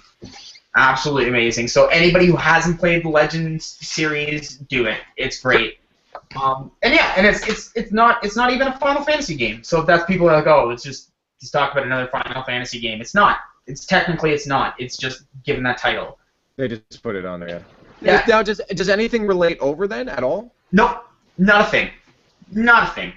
Other than the factor that you're a dude who, or if you choose to be a dude, you use swords. That's it, really. Like, yeah, there's nothing about it that makes it like an identifiable like Final Fantasy game. So no lore or anything was shared? No, nothing like that at all. There weren't even chocobos? No chocobos, nothing like that. There's another. They also put out another game. So it was called Final Fantasy Adventure. So this one's Legend. There was also one that came out called Final Fantasy Adventure. And the same reasoning behind it, because they had put out a Final Fantasy title in North America, they thought they'd streamline it, and it's actually part of the Secret of Mana series, too. The label looks exactly the same as this, but it's a green background, and it says Adventure on it. It's actually part of the Secret of Mana series. It was the first entry in the Secret of Mana series ever. So that too is a very good game. This one, though, trumps it hard, because this is an actual, like, turn-based RPG. Yeah, Secret of Mana is like Secret more of Mana Zelda is style. kind of Zelda, exactly, like Zelda-esque. But fantastic game. Great. It takes hours to beat. It's a full-on RPG. It, like, destroys the original Final Fantasy for NES in terms of like, gameplay. Like, it's just fantastic. So, #1 mobile game of all time. Handheld game, everything. Yeah, so on release dates, it came out in Japan December 14th, 90. North America was November 91, and then re-released April 98. And then it just came out on the Nintendo DS September 17th, 2009 in Japan. Yeah, exactly. It's Japan only, though. We can't get it here. I'd love to be able to get it here to replay it. If it's just, and they said they just improved the graphics and the story. The gameplay is the exact same. Okay, so yeah, it was just a next-gen port, kind of, I guess, HD remake. Pretty valuable game too. I mean, working in a game store, we see a lot of games and stuff, and we have to look up pricing on games and things like that. And Final Fantasy 2, it's not super expensive, but it's relatively rare, pretty valuable, in the sense that it's sought after, because it's one of handheld games' best secrets. You know what I mean? It's one of those things that you try it once on an emulator and you're like, I have to get this game. Like, I need this game, kind of thing. It's amazing. I would expect Game Boy games for the most part to go for like $2 to $5. How much does that go for? Let me look. So this is another thing too. For anybody who is looking to find out the price of their games, video game price charting is the best site that you can go to for anything. So here, Brody, I'll send you the link if you can post that. I can do it. Do you have the Showcase app? Do I have the Showcase app? Let's find out. Nope, that's screen share. No, I don't that want one. screen. It looks like tags. No, you don't have it. That one. Yeah, I got it. Oh, cool. So Throw I that can, up there. where do I put it? Just put the... No?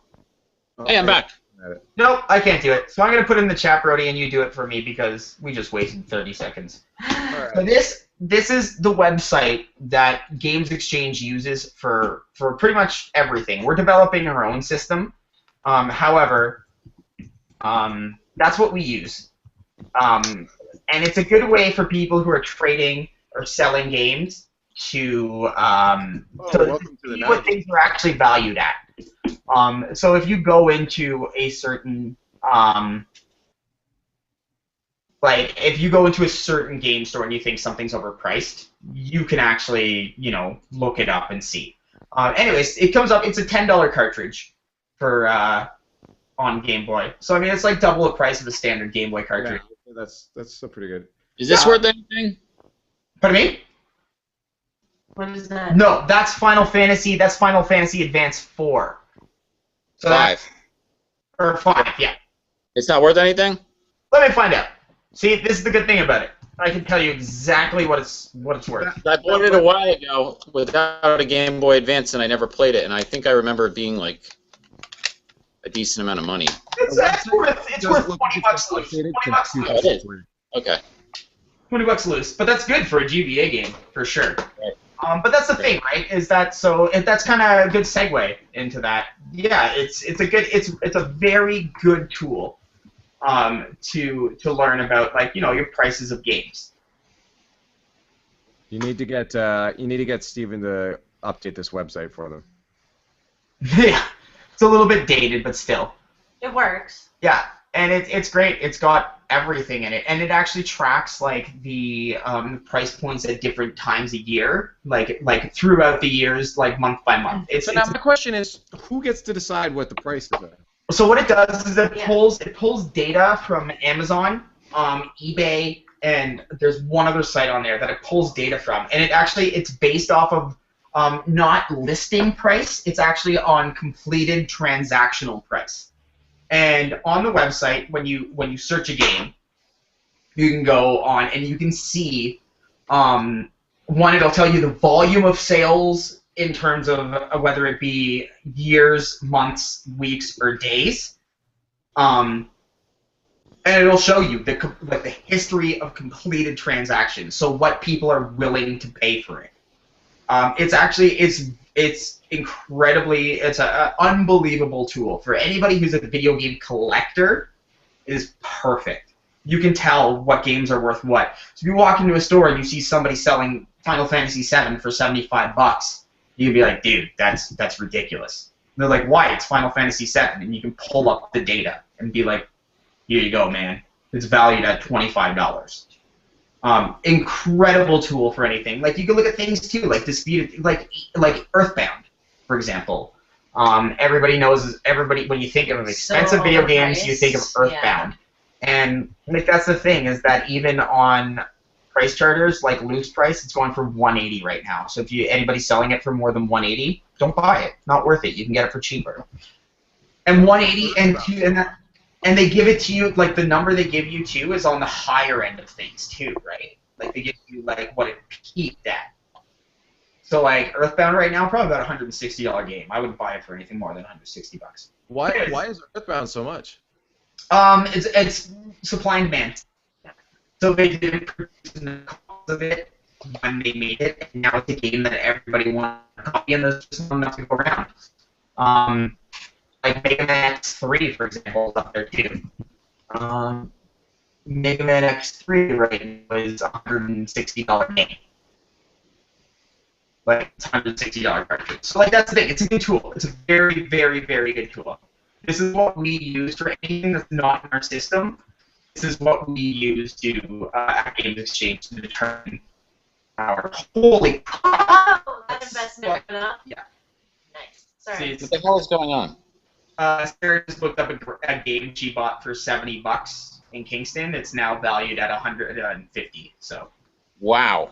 Snow Brothers for NES.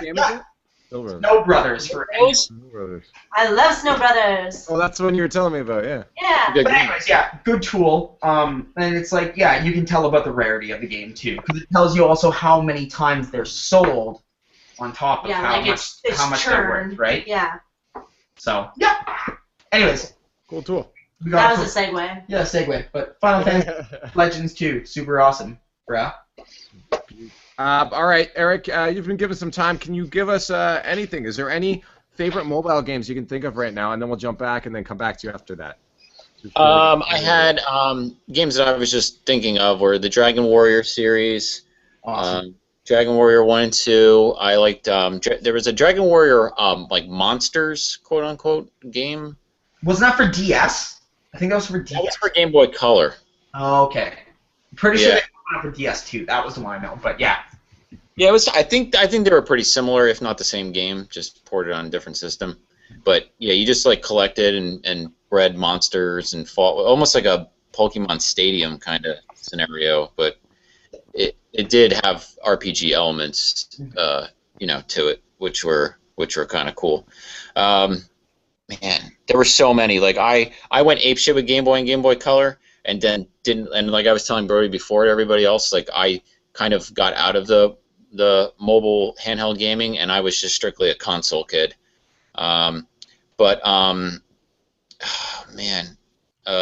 This will probably make Zach happy, but I remember playing Mega Man Extreme. We talked about that one earlier. Yep. Mega Man Extreme 2 was really good. Man, I don't even know what else. Dr. Mario, I mean, like that's, classic stuff. Yeah, I don't know. Pokemon Pinball. Yeah. My brother was big into that. Dude, that was a great game. I'm just trying to think what else. I mean, you got classics like Mario and stuff like that, but there were other like gems that a lot of people didn't even know about. One of those was Bionic Commando. Yes. Yes, that game is awesome.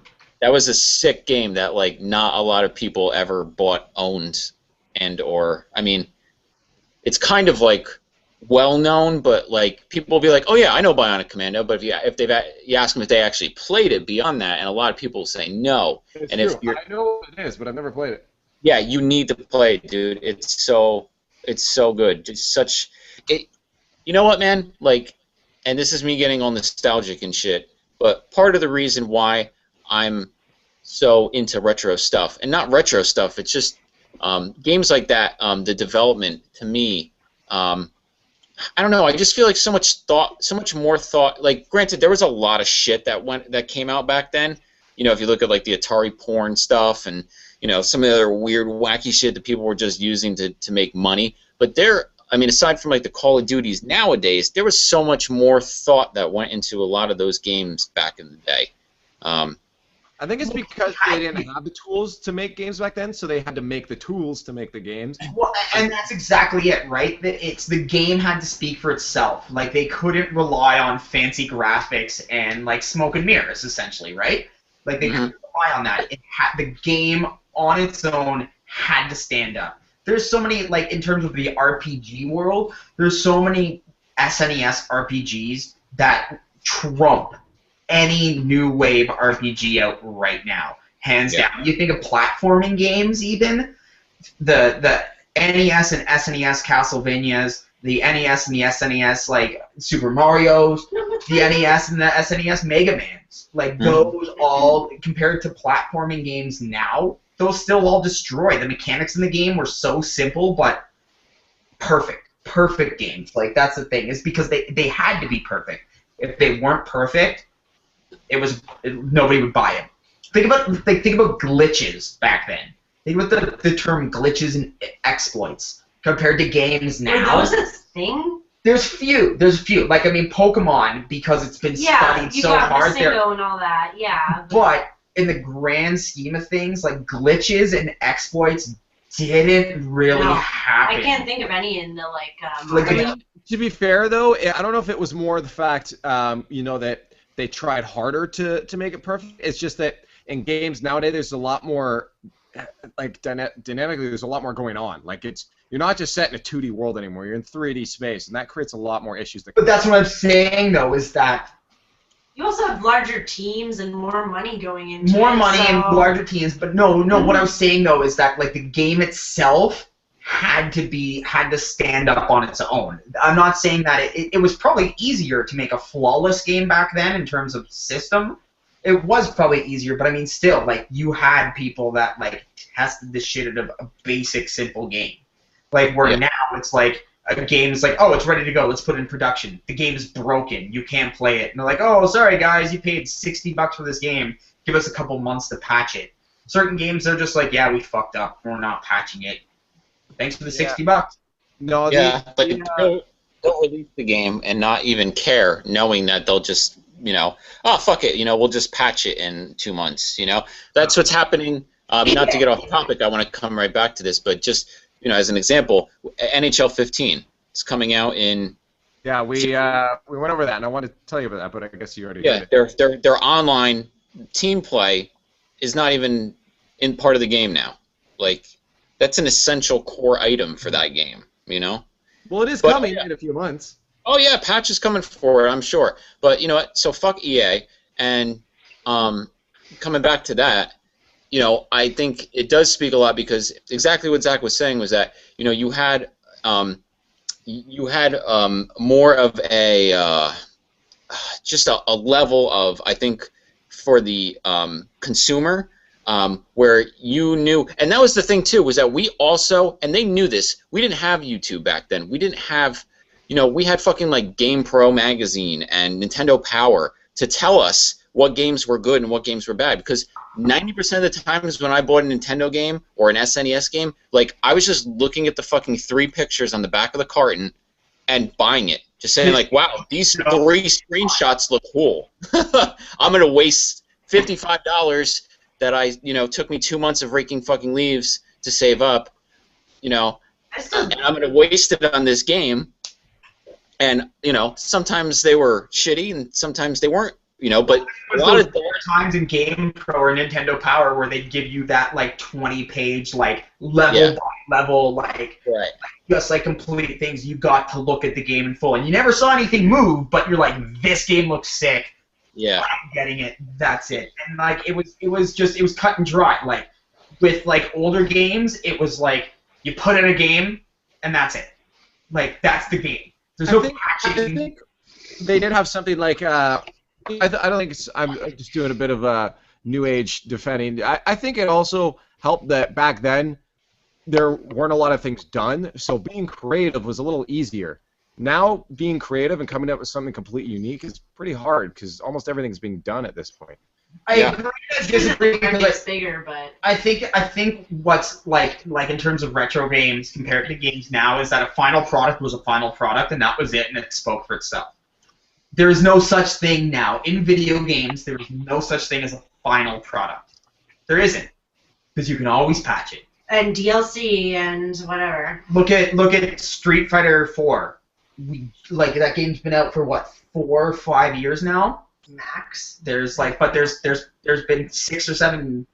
Sorry, there's been 4 like DLCs for it, or like expansions on it, and there's been how many patches? Like, think about games like Left 4 Dead. Like, how many patches for Left 4 Dead have there been? Like, they patch games, they patch games, they patch games. There's no final product. There's no, like, this is it. This is the game. This is exactly the way we want it to be. It's going to run flawlessly. Right. Here you go. Right. And that's exactly what I was getting to, was that, they didn't have the, oh my God, I love your cat. I can't stop looking at him. Yeah, like they knew that we didn't have that capability, and they knew whatever they put out, it either had to be fucking kick-ass, and they knew it because there were no patches and there were no fixes. So if it was broken off the shelf, they knew that they were going to hear about it. And luckily, they didn't have the recoil from the internet like they would now, where people would actually, crucify them.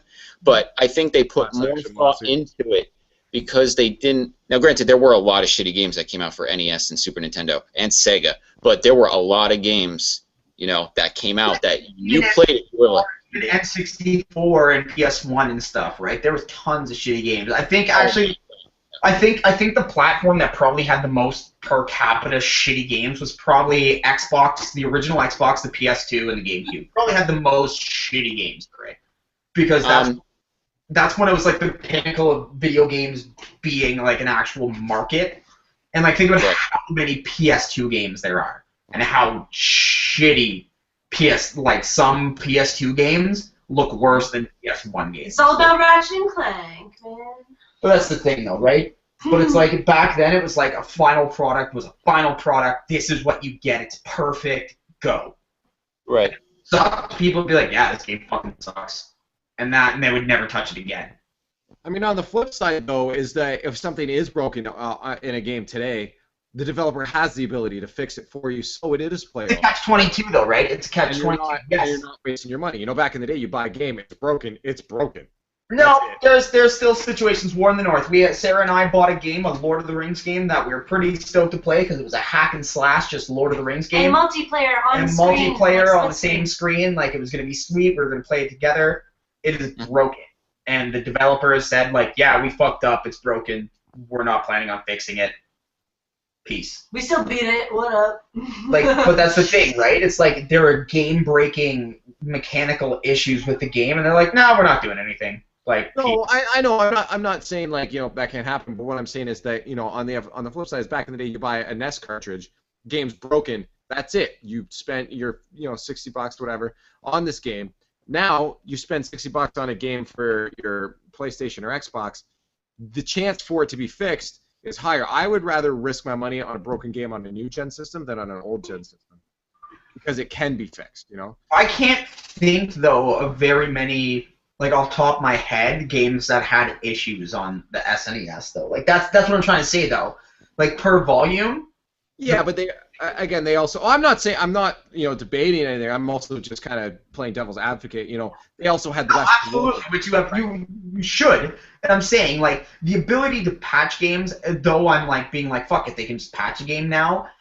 Is an asset to us as gamers. That's a huge thing. If there's an issue with a game, they can patch it. That's actually great for us. But then there's the like SimCity things that happen, and it's like, oh, we just want to make a butt ton of money, and your experience will suck balls. Exactly. Don't release a game until it's finished. And I think pretty much what we're saying is fuck EA. Fuck yeah! Honestly, that's what it comes down to. But it's like, yeah, like that's the thing is don't rely. I think a lot of video game companies now are relying on the patching aspect rather than putting out a complete product. Yeah. They're relying on the ability to patch. Well, and the fast cycling too. Like, let's release a new Assassin's Creed title every single year, and it's like, yo, when was the last Dragon Age game released? Long ass fucking time ago. And but look at how amazing this new one is. And they pushed it back even because they're like, yo, we don't think it's gonna be ready, and we don't want to release a pristine product. And that's my big thing with video games. Don't get me wrong, I love new video games. I'm up to date with video games. I buy new video games all the time. I think they're sweet. But I think a lot of companies are relying on that patching aspect, and they need to just take more time to develop a game.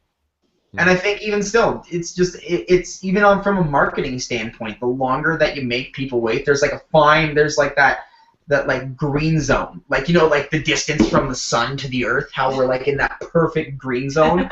There's that green zone, and where people are willing to wait for the perfect game. Anytime after that, you lose hype. But it's like wait for that pristine moment where the game is perfect, there's not going to be any issues, put it out and fucking go.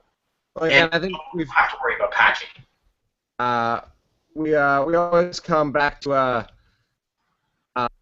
that quote from Miyamoto. It's I can't remember. I'm gonna paraphrase it here, but basically it was people. What is it? People will wait for a good game that'll be good forever, but a broken game is broken forever. Something like that, along those lines. But I'm gonna find the quote for you here, actually. Actually, while I find that, we'll go to the next. I think Sarah's top one to get back onto the topic there. But it's basically just simplifying what you were saying there, Zach. Yeah. So while I look for that, Sarah, do you want to give us your top #1 favorite mobile game?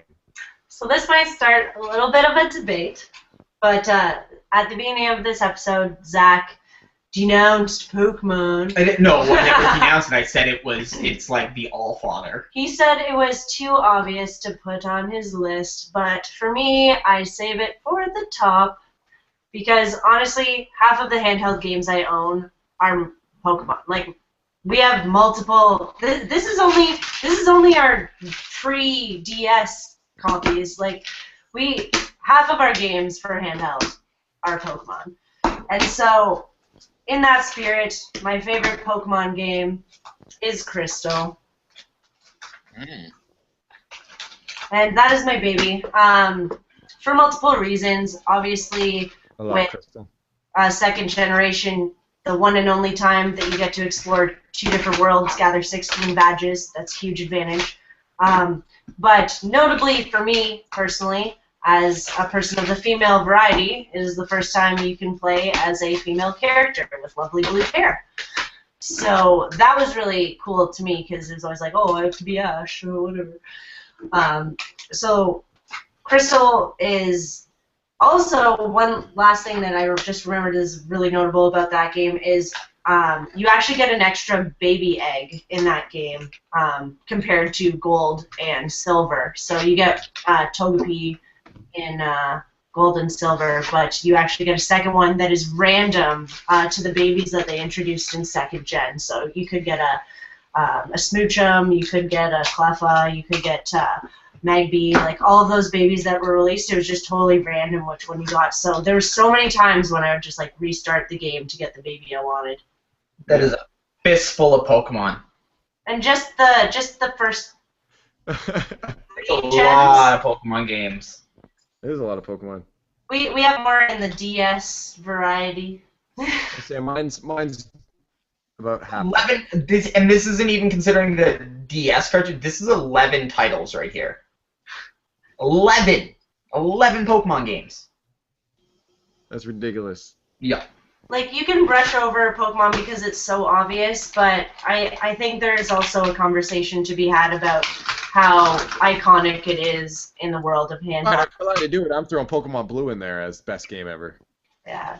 Oh, dude, when Pokemon Omega Ruby and Alpha Sapphire comes out, I'm losing my shit. Like, my life's over. That's what I'm Did doing. you see Mega Slowbro? Mega Slowbro. No, I did not see that. I'm gonna have Mecha Slowbro or Megas? Mega. Oh my god, bro. Somebody make that. Wait. Somebody make that and share it with the podcast next Imagine week. that. Imagine like a Mecha Snorlax. Mega Snorlax. You'd have to have a Mega Buster and a Mega Man helmet. That's the only By the way. way, yeah, Snorlax is my favorite Pokemon of all time. Which one? Snorlax? Snorlax, dude. Yeah, and his appearances in Pokemon Snap were probably that and Jigglypuff probably from Pokemon Snap. Speaking of, quick shout out to Zach and Sarah's Puff there. I like it. Yeah. All right. Before we go on to my number one, that quick favorite Pokemon, since we're on the topic, we got Puff and Snorlax. Zach and Sarah. Vaporeon. Hands down. All right. Vaporeon. I don't think I can choose. She's so distraught. Distraught. All right. Well, she thinks Charles. Scyther's so badass. Scyther. All right. Good pick. Oh, it's so exploitable. Use a fire attack. He's dead. It doesn't matter. He's so badass. He is pretty fucking badass. All right. I'm gonna take the father of all of you guys, Mew. Oh, That's a stupid choice. No, Mew, That's- man. I've always loved Mew. But yo, like these are legendary. You gotta choose non-legendary. Oh, fine. Okay, I'll think of something else. But Even when I like that little. I like all the really stupid ones. What's that little one that's like an egg? He's like a half egg. Togepi. Okay. Yeah, Togepi. It's pretty Sarah hates it. My favorite Pokemon, like though hands down, is Dunsparce. I hate Dunsparce. He's so useless. Dunsparce. He's like little snake, yellow snake guy. He's so dumb. He's awesome. He He's doesn't so, even evolve. He's so dumb. he's perfect. Okay, I'm gonna have to go with Bulbasaur then. Yeah, there you go. It's either Mew or Bulbasaur. How do you pronounce it? Is it Togetic or Togetic? Oh, Togetic. Togetic. Okay. I thought it was Togetic as well too, but I heard someone say it was Togetic. Man, I need to look up Pokemon now. There's an even more. Togekiss. Yeah, there's Togekiss. That's Now, an even dude. evolved form of that one. Ooh, wow, the National Pokemon Index. Anything past second gen is stupid. Yeah, Oh, Diglett. that is so false. That is No, it's so so wrong. false. Yeah. You're so wrong. Pokemon X and Y were fucking perfect. Oh. No, I meant as in the Pokemon. Wow, I remember all these dudes. No, there are really good new ones. Yeah. Yeah. It just seems like they're. Yeah, new ones are stupid. Yeah. Nah. We're gonna have a Pokemon War. Wow, Onyx, I remember him too. Oh, okay, no, seriously though, I think I'm gonna regret this, but I think I have my favorite for now before I regret it. All right. Ampharos. Yeah. It's funny. I was thinking of Ampharos as well too. Badass. So sick. Light Tower. Yeah. Ooh, Marowak is good too. Marowak's cool as shit. Marowak. Yeah. I like a lot of the kind of myths and stuff behind. Like Yeah. Keybone is a Genghis-Khan wearing its mother's skull. I believe that. I still to this day I believe Yeah. that. It makes sense, and they look the same.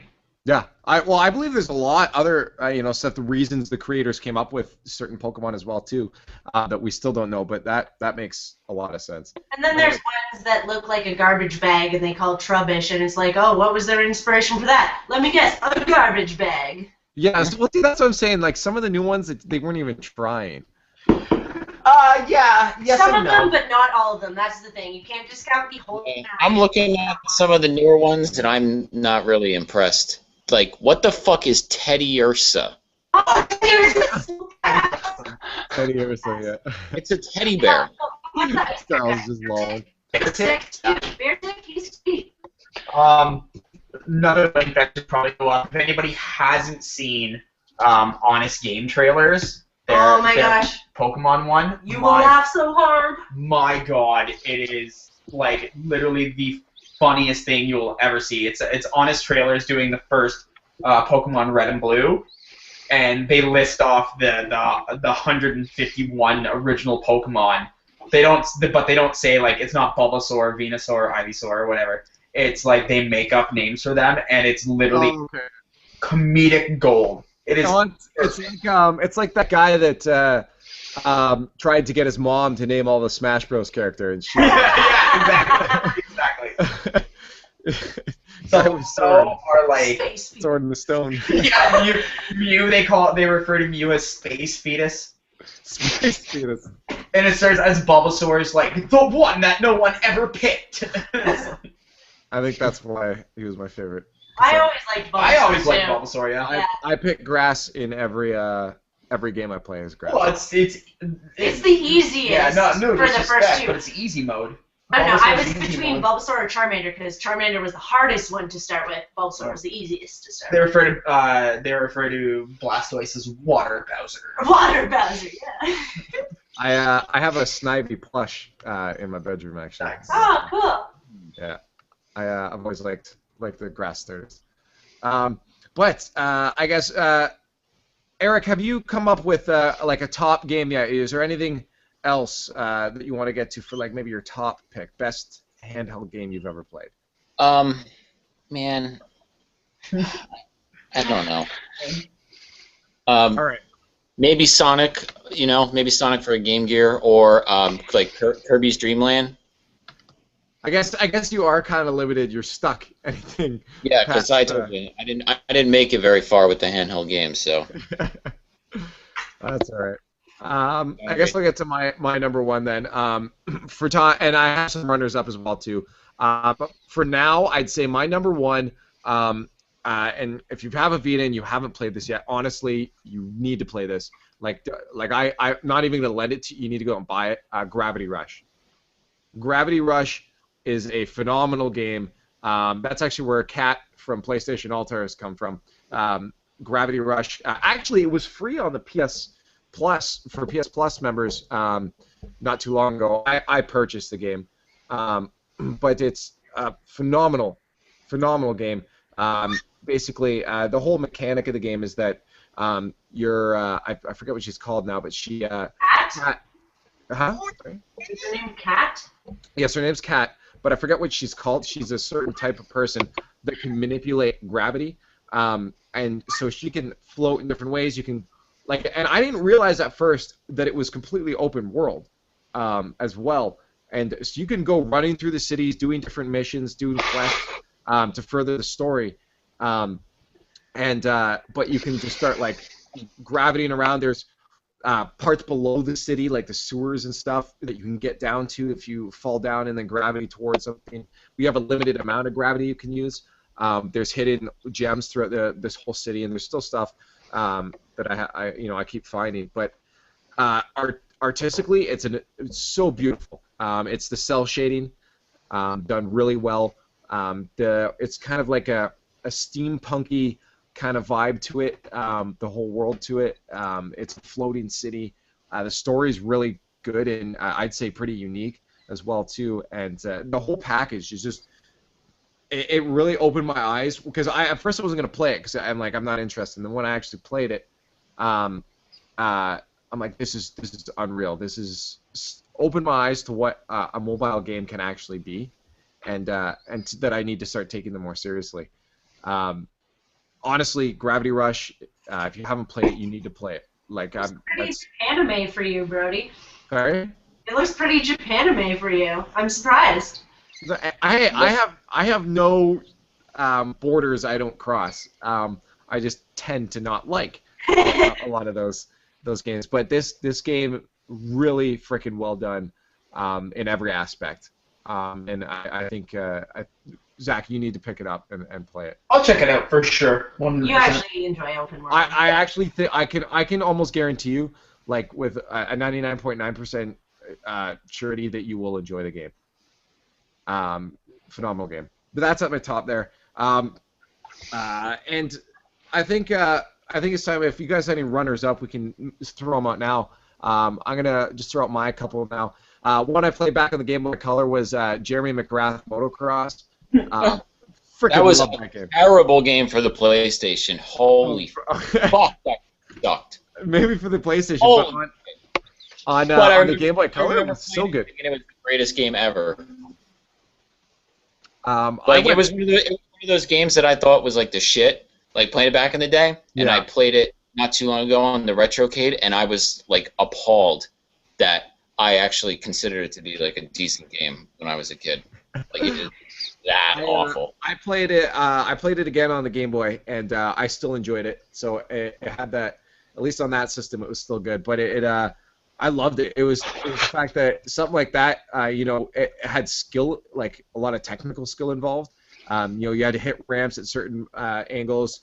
You could get more speed by wobbling your bike in the air during jumps. Like there's technical skill involved, and that's why I really liked it. It was one of the first that was more than just Pokemon and stuff like that on my Game Boy. So it was. That was one of my favorites. And another one that I've been playing on my phone, and I think you guys need to all go and get. It's a free game. I don't know if it's on iOS, but I do know it's on Android. And it's called Blip Blup. And it's an amazing title alone. But Blip Blup. What is it? Blip? Blip Blup. So if you look at my screen here, you can see it. Blip Blup. Okay. It's made by Us2. Us2 are the developers, a Japan developer. They made, I think it's a Japanese developer. They made Monument Valley. I don't know if you've heard of that. Also a mobile game, which is held in high regards. Very artistically nice. But the idea is you have these tiles. You get blips, and you have to blup them around the stage. You get blips, and you have to blup them. So if you look at this level here, if you can see it on my screen, if it's not too bright, let's try to find an angle that's not overexposed. I don't think that's going to happen. The idea is you click any of these spots, and it creates this light wave that goes out, and you have to solve by making everything the right color. Now there's walls that gets in the way, there's death tiles, there's switches you have to make. Once you get to Pack 7, it gets really freaking hard. The first two are pretty easy, and every level can be perfected or just passed. Got super addicting. The sounds are amazing. It's noises everywhere. And, what are the noises? Are they blips and blups? Yeah, I'll show you the blips and blups. Listen to this. This is a blips and a blup. The sweeps and the creeps. Oh, I love it. Just blips and blups. Those are definitely blips and blups. Yeah, for sure. They got the blips and blups spot on, and that's why I'm mostly impressed. If they were to sell it, you'd be getting what you paid for. It's you can buy an extra pack on it, but it's free to play with ads. If you want, you can buy the extra pack, and then it gets rid of the ads. but I don't buy in-game purchases, so I haven't. The game is awesome. Also, Monument Valley by the same people. Beautiful game. It's like an MC Escher style game that you have to manipulate the world. A platform can be here, but as soon as you turn the camera, it's in the right spot, so now you can walk on it. Very cool stuff. Good developers, but get Blip Blop and try to beat my high scores and stuff in that. Super fun. But those are my runners-up for now. There's so many games that are good at mobile that I could probably find a lot more. But do you guys have any runners-up that didn't make it to your list but were still pretty good? No, I think I said everything I need to say. Other than Crisis Core and Pokemon, I'm pretty happy with my list. Does anyone play Jellycar? No. Nope. That's an older one. Has anyone played Squishy Tank?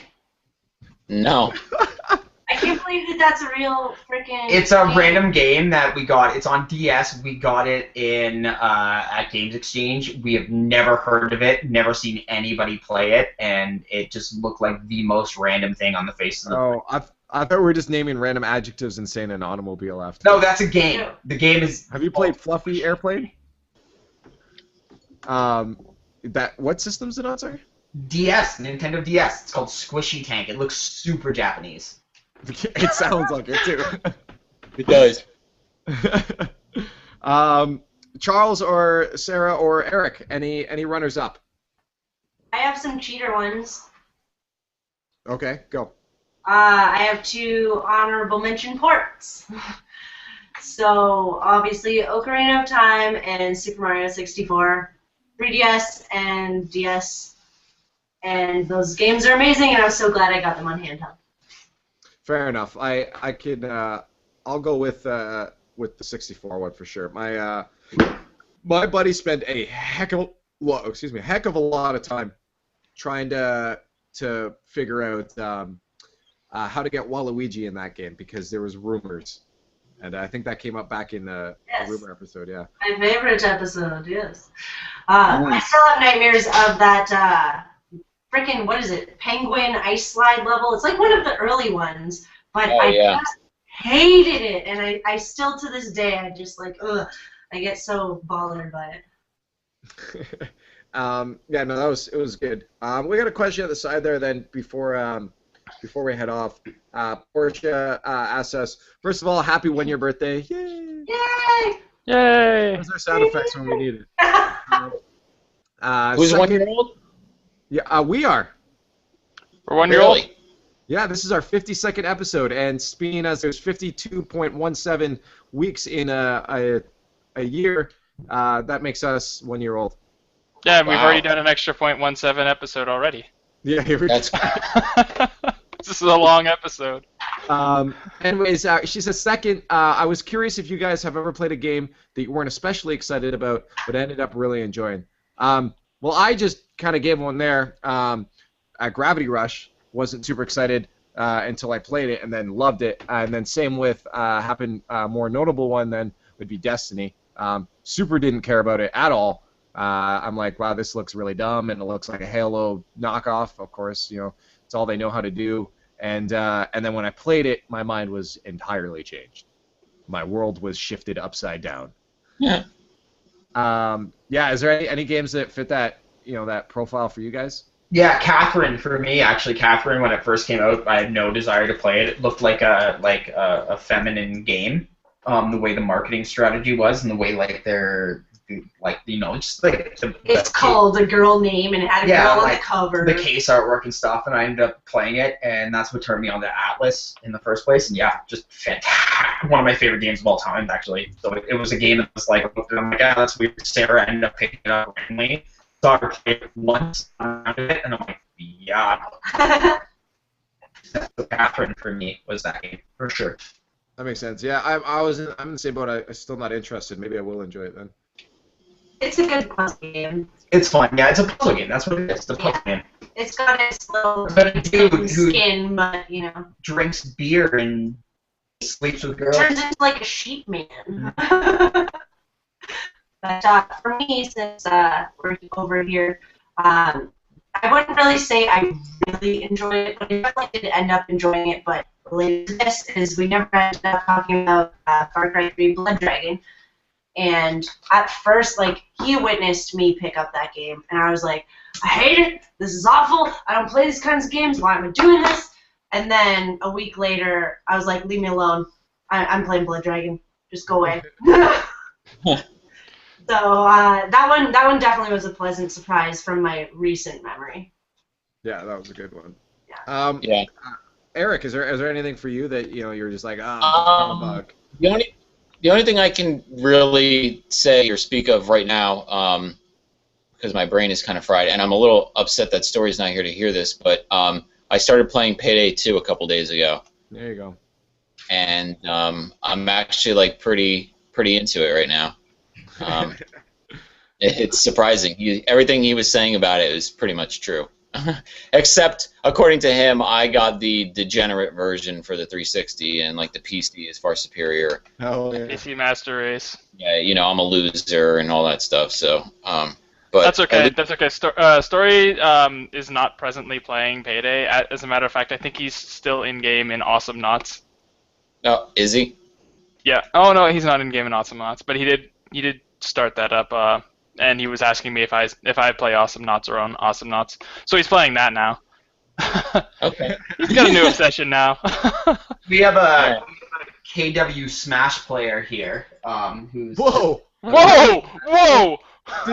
Make him like one of your French girls. Garland, what's your favorite handheld game of all time? Handheld? Handheld game.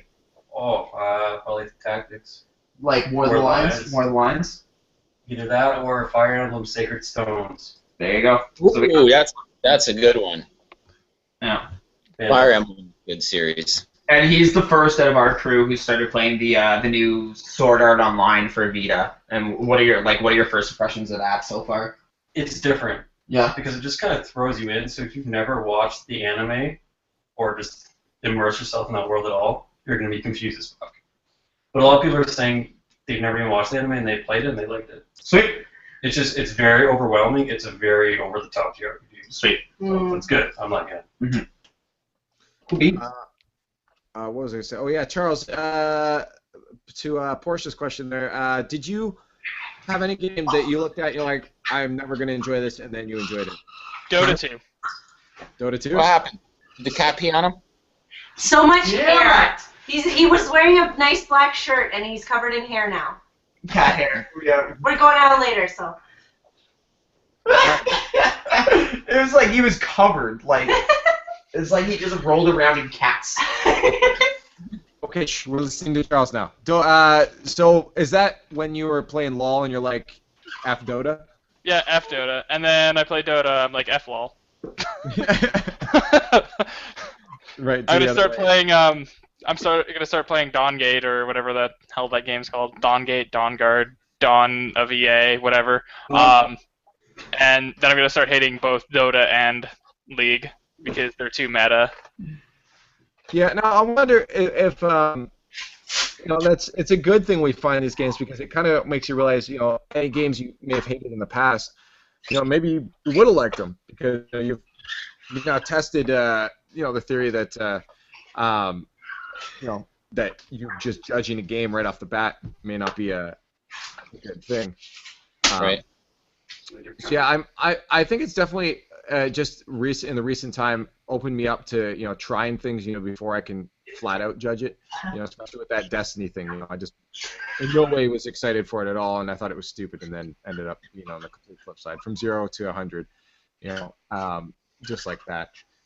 So yeah, I'm definitely gonna try other games that I may not have had interest in. I'm not gonna go crazy and buy every game in the world though, but it's definitely opened my mind. No, I think that's it for our top list there. And now I don't know if you guys have any other news or anything you want to throw in quick.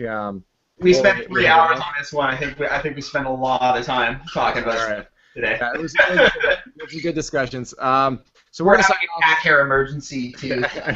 It's under control. We'll deal with that. So we're going to sign off here.